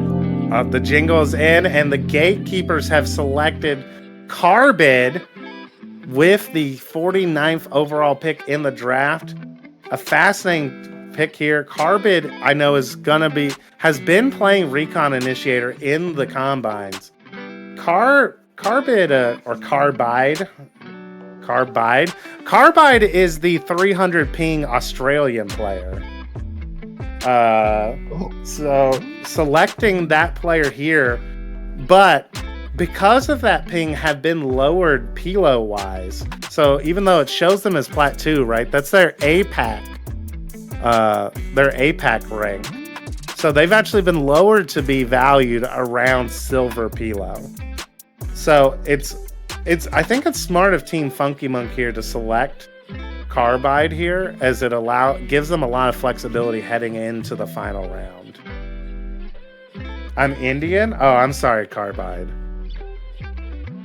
I assume that someone playing on the NA servers would at least be Australian. No wonder you have 300 ping if you're in India. No, that's a interesting strat I didn't think about, because yeah, you mentioned a lot of the higher ping players are getting like a slight elo reduction to compensate based on their performances in the combines, yeah. Mm-hmm. So you have like the mind of a higher rated elo or higher rated player. Yeah, that's a good shout. All right, and now for Team Parasite, we have Riles being selected here by Team Captain Miggy. Riles, a Plat 3 player. I think Miggy here going just like picking probably the highest elo player left on the board would be my assumption here. And I believe Riles plays Chamber as well as the Jet. All right. So as we're taking a look, yeah, we're starting to get a pretty balanced team from Team Parasite here. And we have probably one of the better Flash initiators in the draft of Potato the Chinese, along with a Sentinel Flex controller player in Brad the Bra, who's a Mortal Peak, to support Miggy as a duelist. And then Riles potentially being able to go onto a Sentinel as well. And a good amount of Pilo still left for the final round. Yeah, I see a Recon Initiator that's still left that would be perfect for the team to fill them out. So I guess we'll see if they can get that. Yeah, they might be needing to get into the trades, Miggy, here to make sure they can snap up that. I think I have in mind the Recon Initiator who's left that I would want to select for that team. They will have one of the higher picks in the 4th round actually as well. So they have the potential to fill out the roster nicely.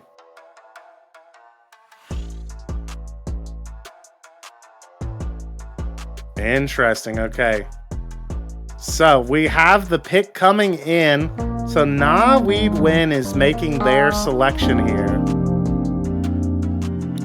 They are selecting Brimstone Bro for the team, but as you can see, their Pilo is getting pretty high. But they have made a trade So there's a trade coming in here with this pick of Brimstone Bro is being selected by Naweed Win, but they are being traded to Team Warble for Just Ghost. So Just Ghost is actually going to be joining Naweed Win.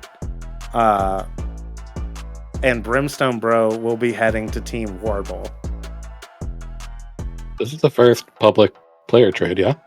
Yeah, I think this is the first straight up player for player trade. And I wonder if it's because Just Ghost was the player I selected. So I wouldn't be surprised if Jude showed up and was like, I want to get my guy. So Lane facilitating that. But I'm going to be interested to see how much Pilo Naweed Win has left, basically, heading into their final round. As Just Ghost is only 100 Pilo less than Brimstone Bro, so they're only going to have about 700 Pilo left to work with. So Silver 2 max? Yeah, Silver Bronze player needing to come out for the squad. We are getting ready to finish kind of the last round, or the last few picks of this third round. I believe we have about 4 left. Team Moderate about to make their selection. I'm going to get traded again. I don't think you are, Just Ghost. I think because Lane is going to have a high enough pick in the 4th round, they can for sure get a high elo player.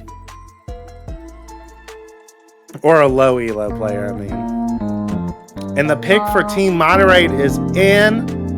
And Kami, aka Concrete, has been selected for Team Moderate here.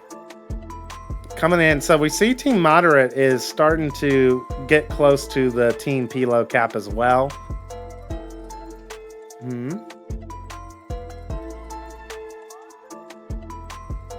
I see. So in Turtis, our stat boy, selecting a lot of Omen players here.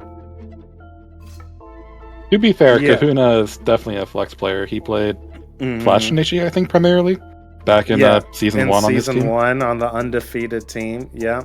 And yeah, Concrete, I know from having scrimmed with them, they were a part of the Shiesty Sorcerers who terrorized the scrims the other weekend. Concrete plays Raze for the most part, so. Okay. But I think this is interesting. We got a Raze player here a low elo Raze player on the desk here in Pew Pew. Pew Pew, what do you think about building a team around your duelist being one of your lower elo players? I think it's a little difficult. I do think having a duelist as the spear for pushing forward is really important and really strong. And it's a lot easier to call the hit if you are the duelist player and dictate the pace of the game and make those game winning or round winning plays. Yeah, I kind of agree. Having been a low elo Raze duelist player myself, I think a lot of times some people think duelist is the brain off role, but there's a lot of game sense that goes into knowing timings for hit and the pacing you need.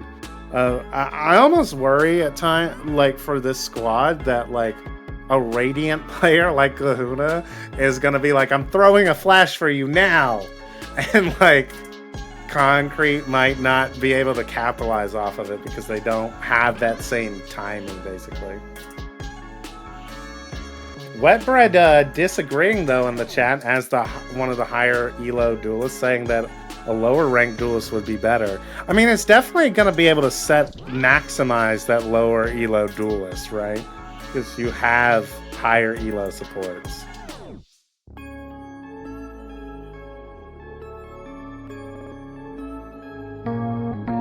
And so we have the pick coming in now for the 53rd pick of the draft overall. Ivy Richu has been selected by Silly Little Oppers.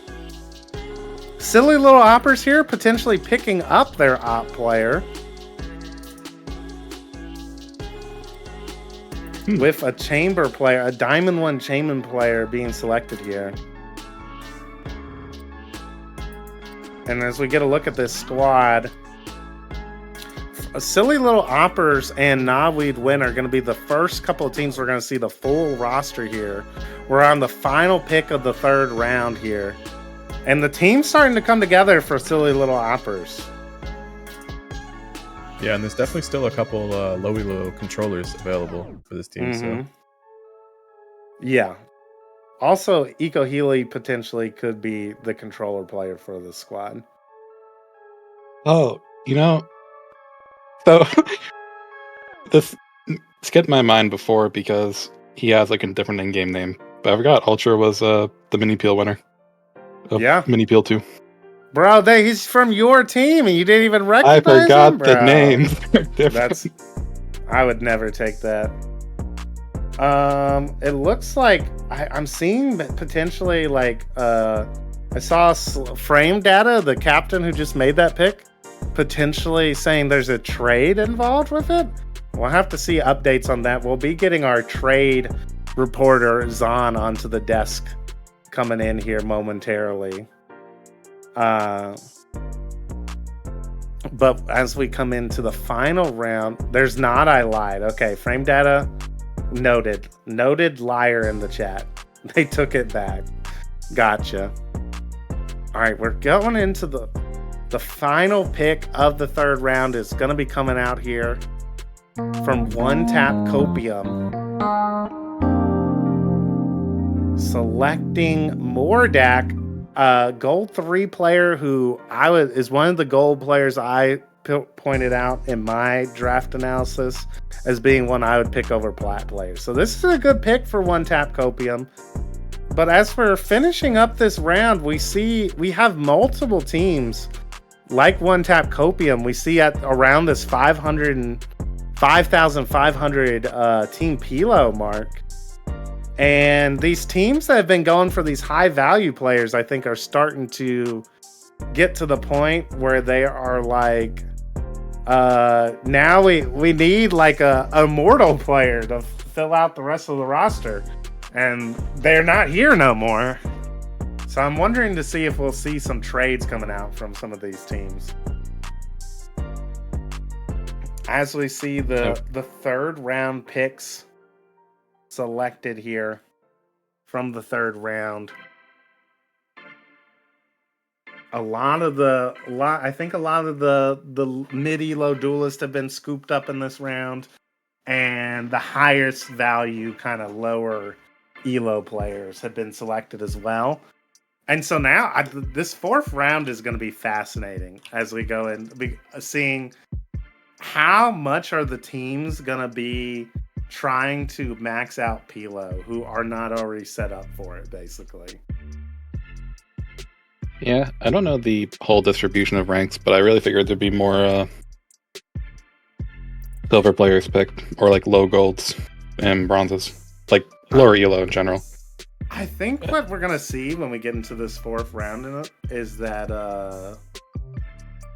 the captains like Knobweed Win and Slow, because they're gonna have the first picks in the fourth round, are gonna scoop up those bronze players to completely max out their cap going into the final.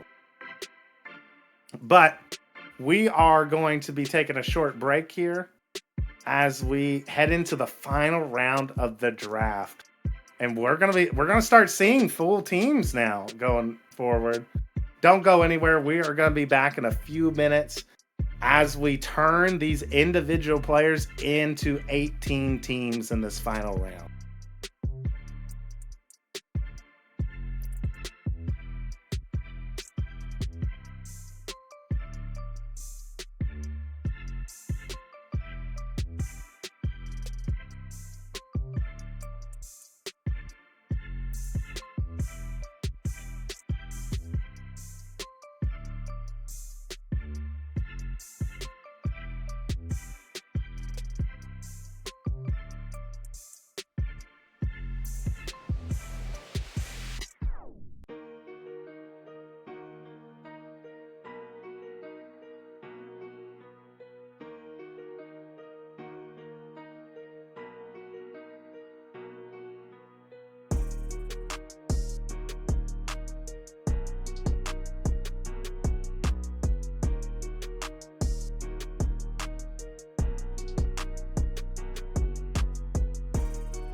All right, we are heading in. We're welcoming in Zon to the analyst desk.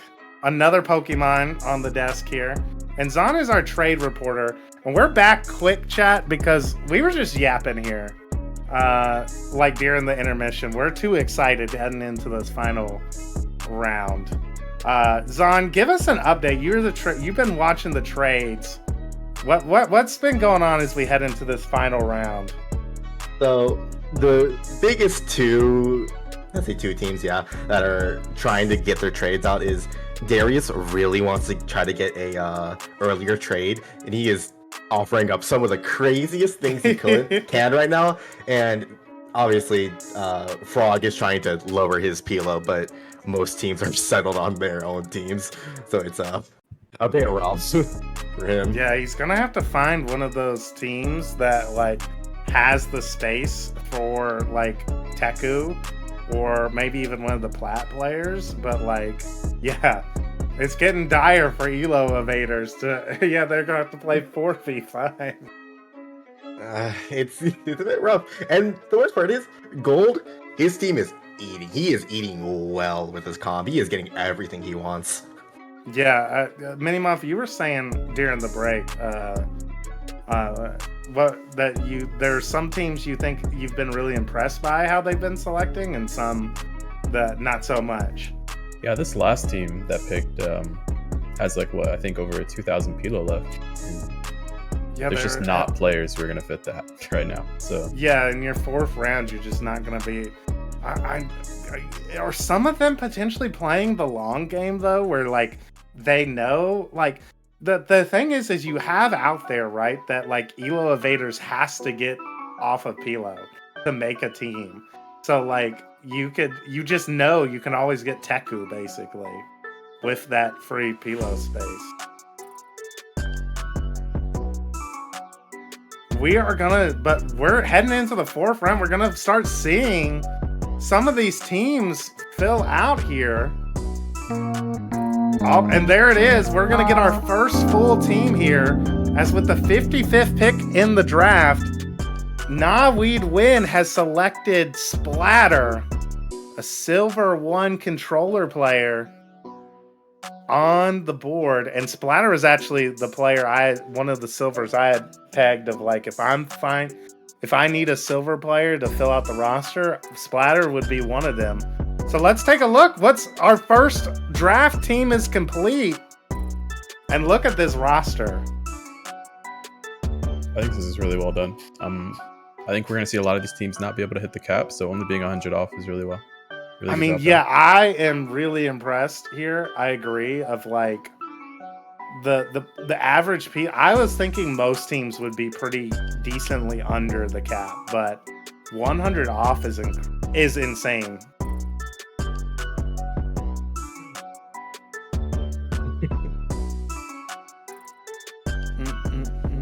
So, we'd win. We have our first full team. The interesting thing there is no dedicated duelist. No, just Ghost. Never mind. Just Ghost is their dedicated duelist. So they actually have a really balanced team in terms of roles as well. Yeah, they're probably, if they practice together well, they're probably gonna go decently far. Especially since they don't have to swap roles at all. Yeah, they would be definitely one of the draft teams I would be prepping probably to make the first Underpeel Masters and get one of those top 4 spots coming out of their kickoff tournament. Yeah, I definitely think this is one of the better teams that was made, and I expect to see them at the first Masters. Will be fascinating to see, as we should be getting our second team in soon. As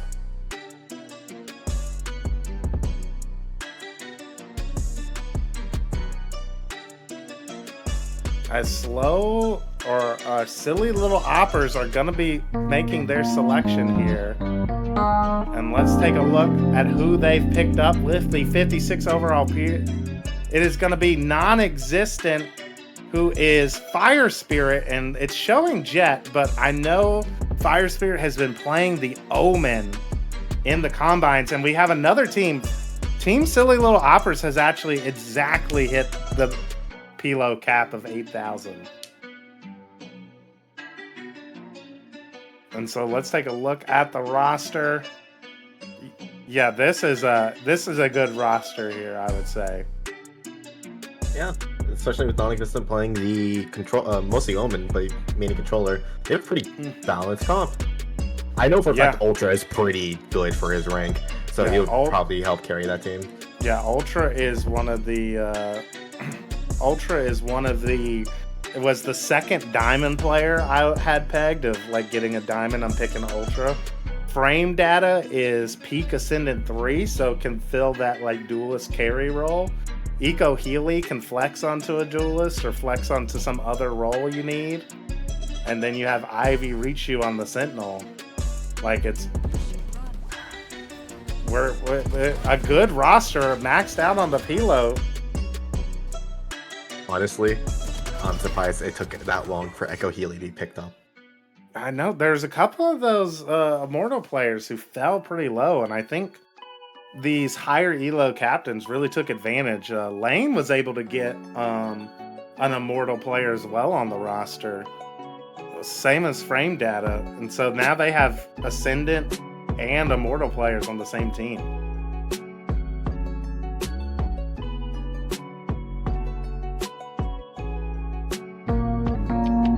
All right, and the third team here, not seriously being selected by Serpent Strikers.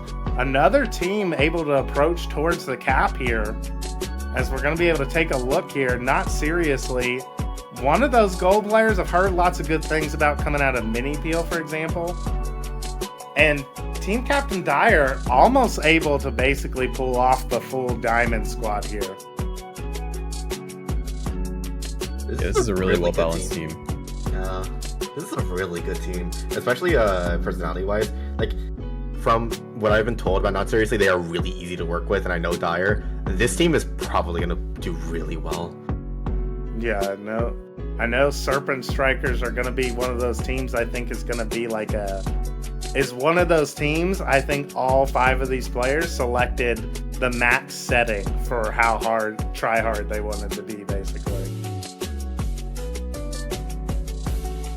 So, good stuff. I mean, we're seeing these teams that prioritize, right, getting higher picks in the 4th round.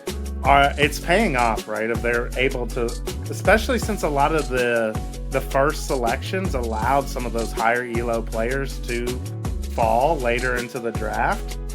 And they're taking the opportunity given by that to completely max out their team.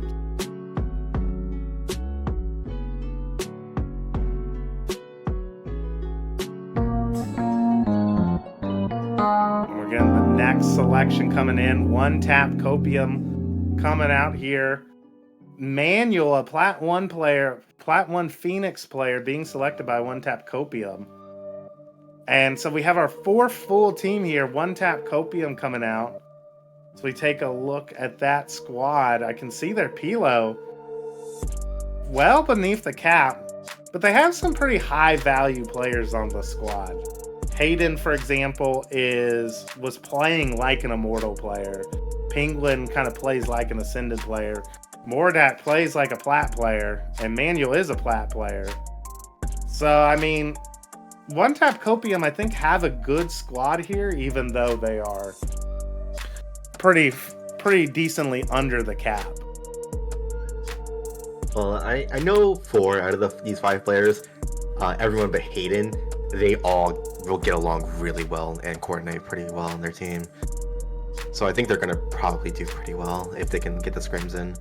Yeah, so this is a vibes-based team that also has potential, I would say. Oh, this just in, Frog got the trade. The trade coming off? Trade reporter, give us the details. Frog trade Chase 5.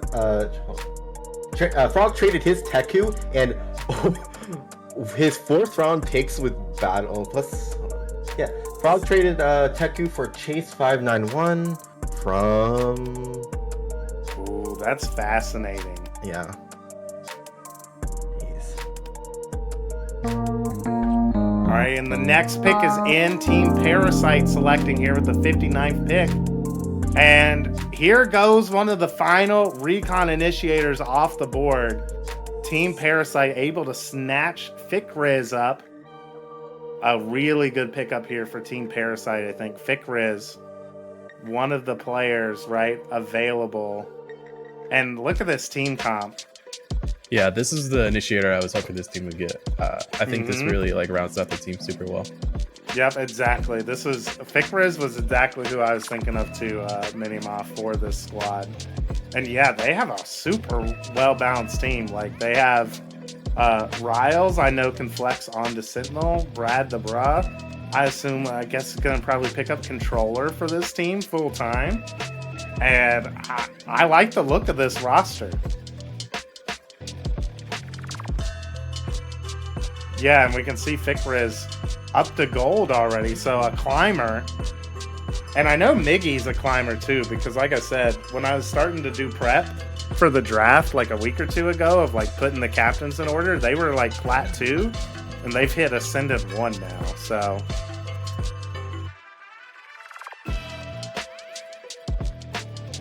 And we are heading into the 60th pick overall.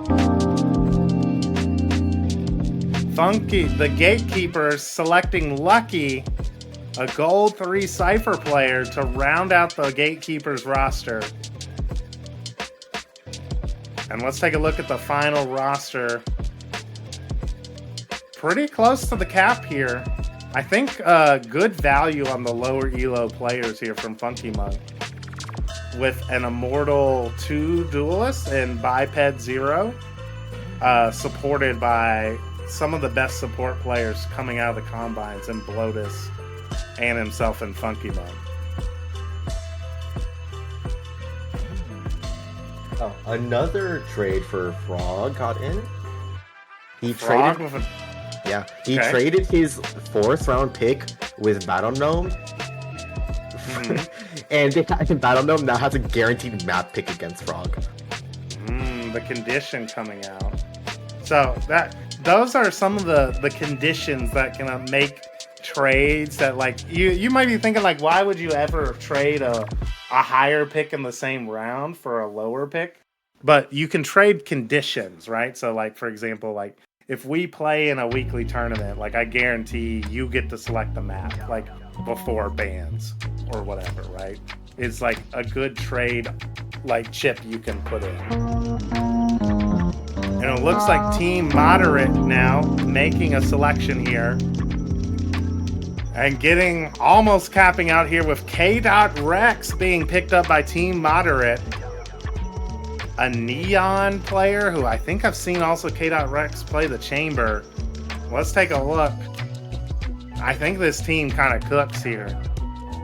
I'm not gonna lie, I think this is probably one, like, top 2, top 3 draft teams. This team is popping. We got high value players in Buzz Lightyear, way above his rank of Plat 2. And then I really like the strategy of basically being able to pair Buzz Lightyear with a Radiant player, because you get the extra Pilo from Buzz Lightyear being so undervalued, basically. And we're getting a peek at our final round of picks here, as we're picking the last few players. Just to leak some trading strats. Okay,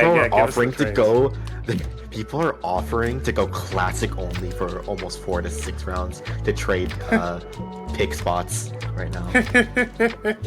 Yeah, I think some of the people who were at the bottom of the draft are starting to realize, like, what picking last means in the final round, basically. Of, like, you're almost guaranteed you're not going to get close to the cap, right? Like, you have, if you want to max out, you need to have struck early, basically, to get one of those high 4th round picks. Just looking at all the people left, there's only 3 initiators left. There's only 1 more Sentinel and 3 duelists. It's not looking good. Yeah, we're down to our final 9 picks. And the 9th pick is in Abusement Park. Selecting CO. This is a great pick this late into the draft. CO, a Plat 1 controller main. And CO I know is a grinder because has been ranking up a lot recently. Because I remember seeing them asking in chat and stuff about like about Underpeel and stuff, and they had a silver icon, so they've ranked all the way up to Plat. And so this is a good squad here for Abusement Park. Zodiac Griller turning the overall number 1 pick into a really well-balanced roster, I would say here. I agree. I thought trading Wet Bread was questionable at first, but I guess I just needed to trust the vision because this is a really good squad that's assembled here. Process. Yeah. I mean, like, being able... I think it was good that Zodiac Griller traded down, but still picked up an Immortal player, right? Like, Colt is an Immortal 1 peak player who's a flex player, can play Flash Initiator on the Gecko, can play Sentinel for you. And Lucario was an amazing pick in the 3rd round for, like, the place they got him. Oh, another team gonna be picking. Team Warble already coming in hot. Drafting Drasic. Gold 3 player. Gold 3 Reyna player. Drasic is one of those lower elo players that has impressed me with their mechanics throughout. So we're gonna see the squad here from Team Warble. Interesting, like, team. I think Far is an Immortal peak player who is flexible. So they could potentially be the duelist for this team along with Drasic. And you saw, like, in the first round, Warble prioritized getting the highest recon initiator possible. So I'm going to be interested to see if that strat pays off. Well, looking into Far's profile, they seem to be a Viper secondary. So that team could probably pull off some of the meta comps on a lot of these maps. That's true. Battle Hunt Bozos getting their final 1-trick pick in, and they are going to be picking up Winter Charm for Battle Hunt Bozos. We see the final comp here. Beetle Hand's going to be on Clove, so we got Clove.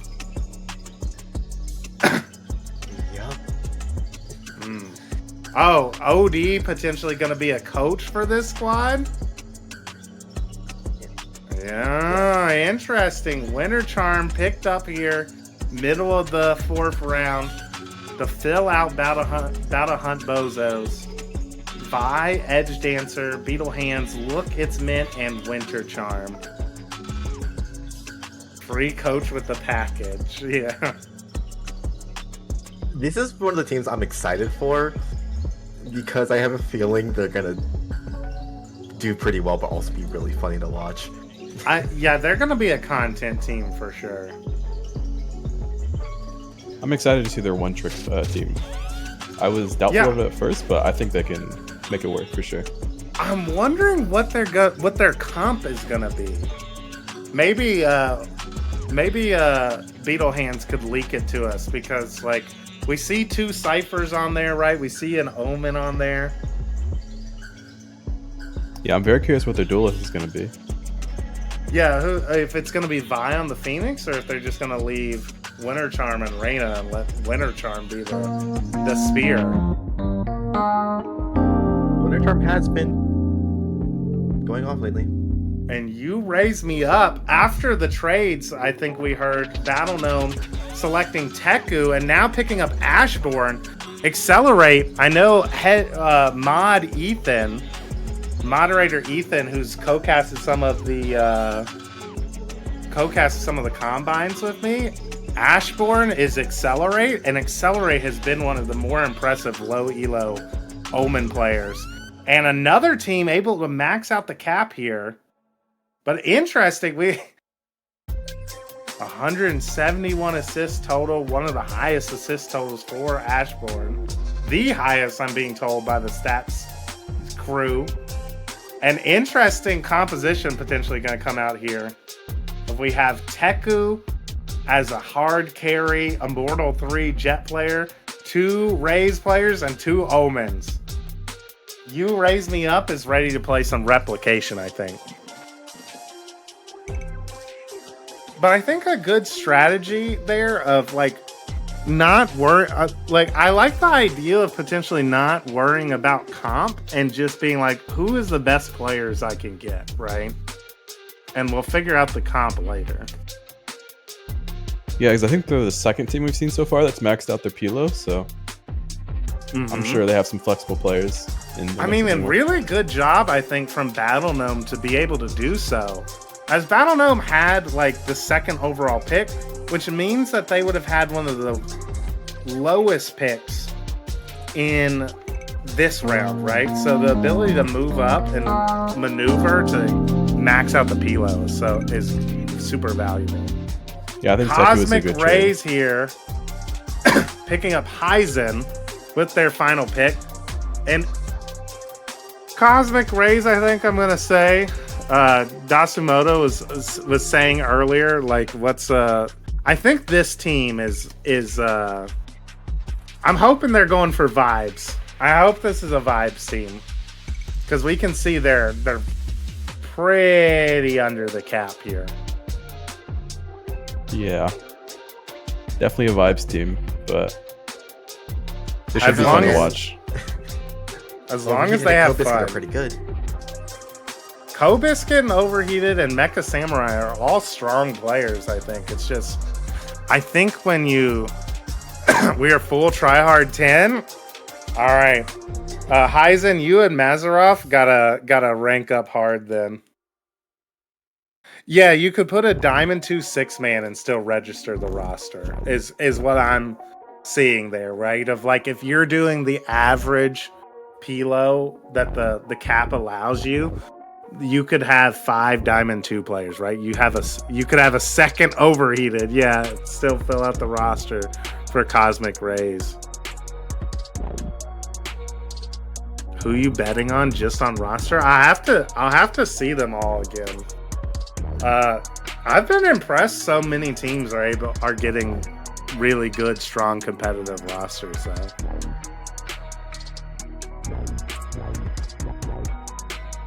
Yeah, and shout out Nuda. We're gonna plug the donation link again. If you are hyped about all these graphics you see on the screen and all these incredible logos that Nuda's made for these teams, then hit that donation button below, because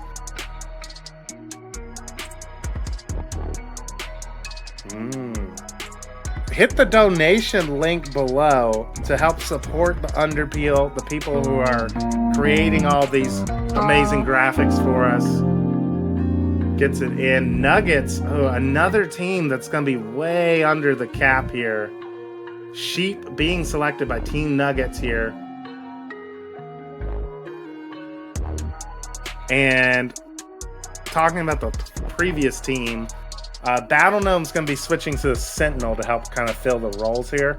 And this team is interesting. I like a lot of these players as individuals, like even Sheep as your final pick. Like if that's your 5th player, Sheep is strong for your 5th player. I'm just worried that Team Captain Shin here didn't think about like getting a higher elo player earlier in the draft.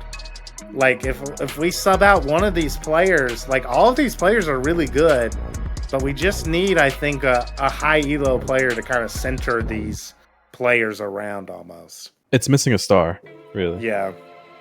You got all the support, but no star. I have a theory that Shin picked Lab Effects as a 1st round pick just to get him off the board. I mean, I think so, but like the thing is like when I'm just saying Lav has the value of Kahuna. I was offered that trade earlier. I mean,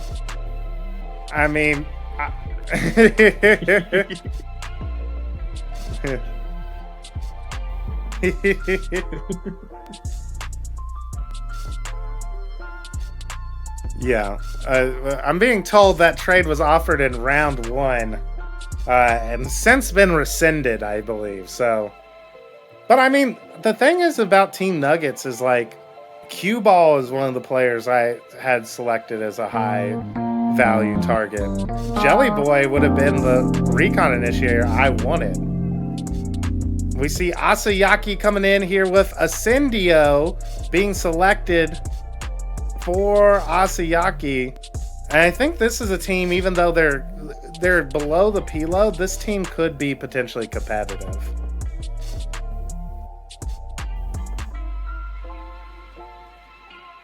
As we're going to take a look at the squad, Ascendio is one of the bronze players I had an eye on as being a higher value player.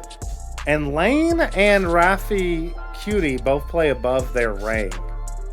So this team has room to grow, I think, throughout the season. Yeah, this team is a bit under Pilo, but from the messages I've seen from Darius in the captain's chat, I think he knows what he's doing and he's thought about this. He's thought about it. Let's see. Is Darius in the chat? I think he's hosting a pretty big watch party. Darius, are you excited about your squad? E. Logan's in the chat saying we cook. What was the question? What are you? What do you think of your team? You got the GOAT squad? Did you cook?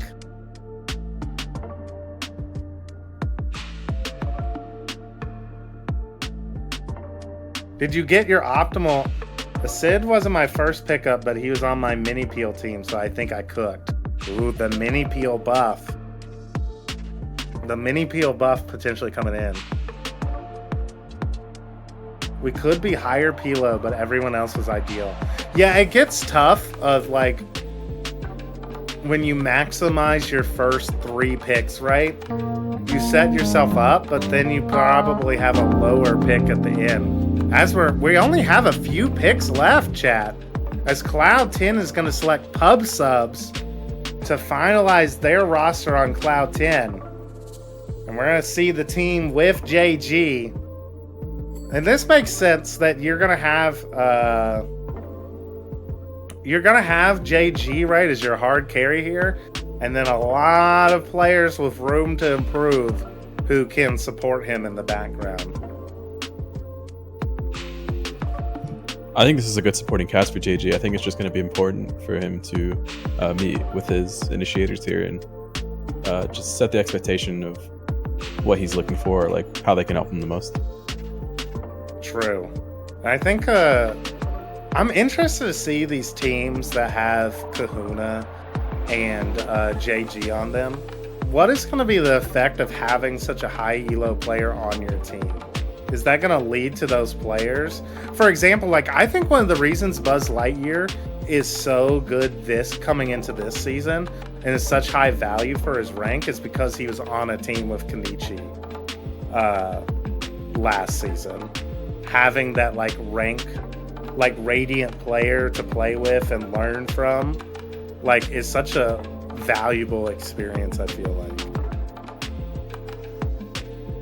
I don't know, if Buzz Lightyear is here, maybe he can chime in and I'll see if I'm capping or not. Alright.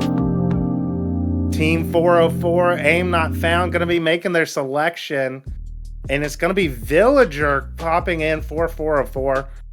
Even though Gold had the third to last pick, I think this is kind of the perfect selection for this team, not gonna lie. I think I would have picked Villager higher in the 4th round for this squad to fit in. Yeah, I think this is a good team. I mean, they got their initiator. Naruto's is a super good pick. He fell, like, I think he got picked super late. Mm-hmm. He was their 3rd round pick, yeah. Yeah. But I see this team going far. Also, I think they have a great name in logo. Yeah, their their name and logo is top tier. Just to add a little bit, Gold got everything he wanted. Yeah. Like, I mean, yeah. His core, his first 4 picks, he got everything he wanted out of this team. Like, with no contest either, somehow. Yeah, he was the man traded. He was in everybody's ear. My 4 core was built. Yeah, your core 4 is good, and I think Villager is a really good 5th option for that. Villager has impressed me like in the combines as a bronze, like a bronze recon initiator. We have 2 picks left, chat.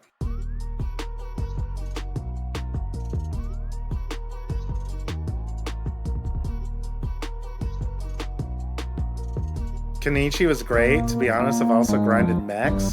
Day 70 of the 90. Let's go, Buzz Lightyear. And so, Elo Evaders coming in now. Team Frog selecting Baka Astronaut in Doob. Going to be the second to last pick here in the draft. And filling out what I think is a pretty good roster here for Team Elo Evaders. And if I'm not mistaken, Frog, correct me in the chat. Was Indu Baka Astronaut on your Elo Evaders mini peel team? I think are we getting a reunion of some of the mini peel team in Shu and Frog and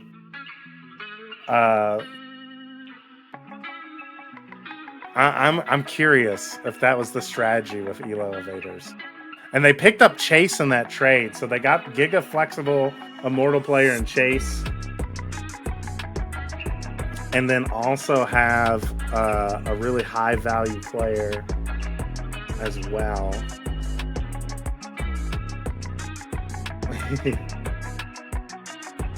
Back-to-back mini peel teams. All right, and we are going to be getting the final pick of the draft for Team Controlled Chaos. It is going to be the Giga Viber themselves. Pikachu is our final pick of the draft here. Joining Team Controlled Chaos. Pikachu. All the emojis, the huge hearts coming out for Pikachu. And again, this is another team, I think, that has a lot of potential despite being under the Pilo cap. I think the core 3 of Temptuous, Wet Bread, and Snow is an incredible trio. And then if you can build up Pikachu and Zaki as the lower elo players, this team definitely could grow into a strong team. Zaki as a player is very, very susceptible to criticisms and coaching. Mm-hmm. So I have a feeling if Wetbread can put in the effort, they might go really far. Yeah, I could see that. All right, thanks everybody. I see all the hooch hearts, the W's in the chat. Yeah, I mean, this was awesome. I'm hoping everyone who was selected that you all had a good time. I tried to with the team, and thank you to all of the team members. Shout out Dunkel and Tiara for making our ticker at the bottom, doing all the coding for it. Shout out Nuda Buddha, who made all these incredible graphics and logos for the teams. Thank you, Brendan, who helped make some of the designs for this. Thank you, Zendikar, who's been our live producer tonight, who's been getting all the graphics up. Thank you, Intertus, who has done all of the work behind the scenes for the draft tool, making it as simple for these captains to make teams as possible, and doing all of the behind the scenes work for getting the graphics to show the information. Thanks, I know Amber, Zahn, Ulrich, our Underpeel intern Sharkbait has been doing a lot of the logistics tonight to make sure all these picks are coming in on time, and it ran really smoothly. So thanks to everyone on the staff, because this was incredible, and I really hope that everyone who is in a part of the draft, our 90 individuals, ended up with a really cool experience. Because I tried. Thank you, Flash. Oh, well, it's not easy to yap for 3 hours, so. I do be yapping. And yeah, if you want to support the Underpeel, because this was probably I don't know. I'm gonna brag on the team a little bit. You know, I don't think you're gonna get something like this from basically anywhere else in the Valorant community. You know, like this level of quality for like an amateur, like this is just a part of the tournament too. Like this is the beginning. We got the whole season to go still. So if you are appreciative, if you had a good time, check out that donation link below. I've seen a couple of Just Ghost donated. Thank you, Just Ghost. Appreciate it. Not Pin Flash tipped some money. Appreciate it. You all are the goats. And I hope you all had a great time tonight. Oh, Penbot, there was a question in the chat. When are the first kickoff matches? When are the first kickoff matches? We will be back in 1 week, chat, for the pre-registered team season tournament. Friday night at 8 p.m. EST, 5 p.m. Pacific time. I will be putting that into the events tab. In the next day or two, we'll be putting all the kickoff streams into, because we are heading into the season. We're going to start playing some games. Pre-registered teams are going to be competing against each other in a Swiss stage on Friday night. There will be 3 rounds of Swiss, and the top 8 teams from that will go to a playoff, single elim playoff bracket on Saturday, 1 p.m. EST. So that will be our next games. The draft teams will be competing 2 weeks from tonight, where they will do the same format tournament. On the May 10th, May 11th, the pre-registered teams are playing May 3rd and May 4th. So we're going to be chugging right into the season next week. Yeah, and the top 4 teams from both of those tournaments will go up against each other in a double elim 8-team tournament for the first Masters. On May 17th is when that begins. After the draft tonight, I'm very excited to see some of these teams in the kickoff tournament. I know. I kind of want to skip the pre-registered teams, but I know I don't actually want to do that because I'm like we've been hyping up the draft teams, but the pre-registered teams I think are going to come in and like we're going to see some cool teams coming out in this next tournament. All right, so I think it's time for us to wrap up here. 3 hours going strong. But it's time for us to wrap up. We will scroll through all of the teams so we can get one last look at the rosters that were made tonight. And then we will see you next week, May 3rd, 8 p.m. EST, 5 p.m. Pacific time, for the kick-off tournament with the pre-registered teams. Don't miss it. Set your calendars. We will be back with you then. Have a great night, you all. Peace.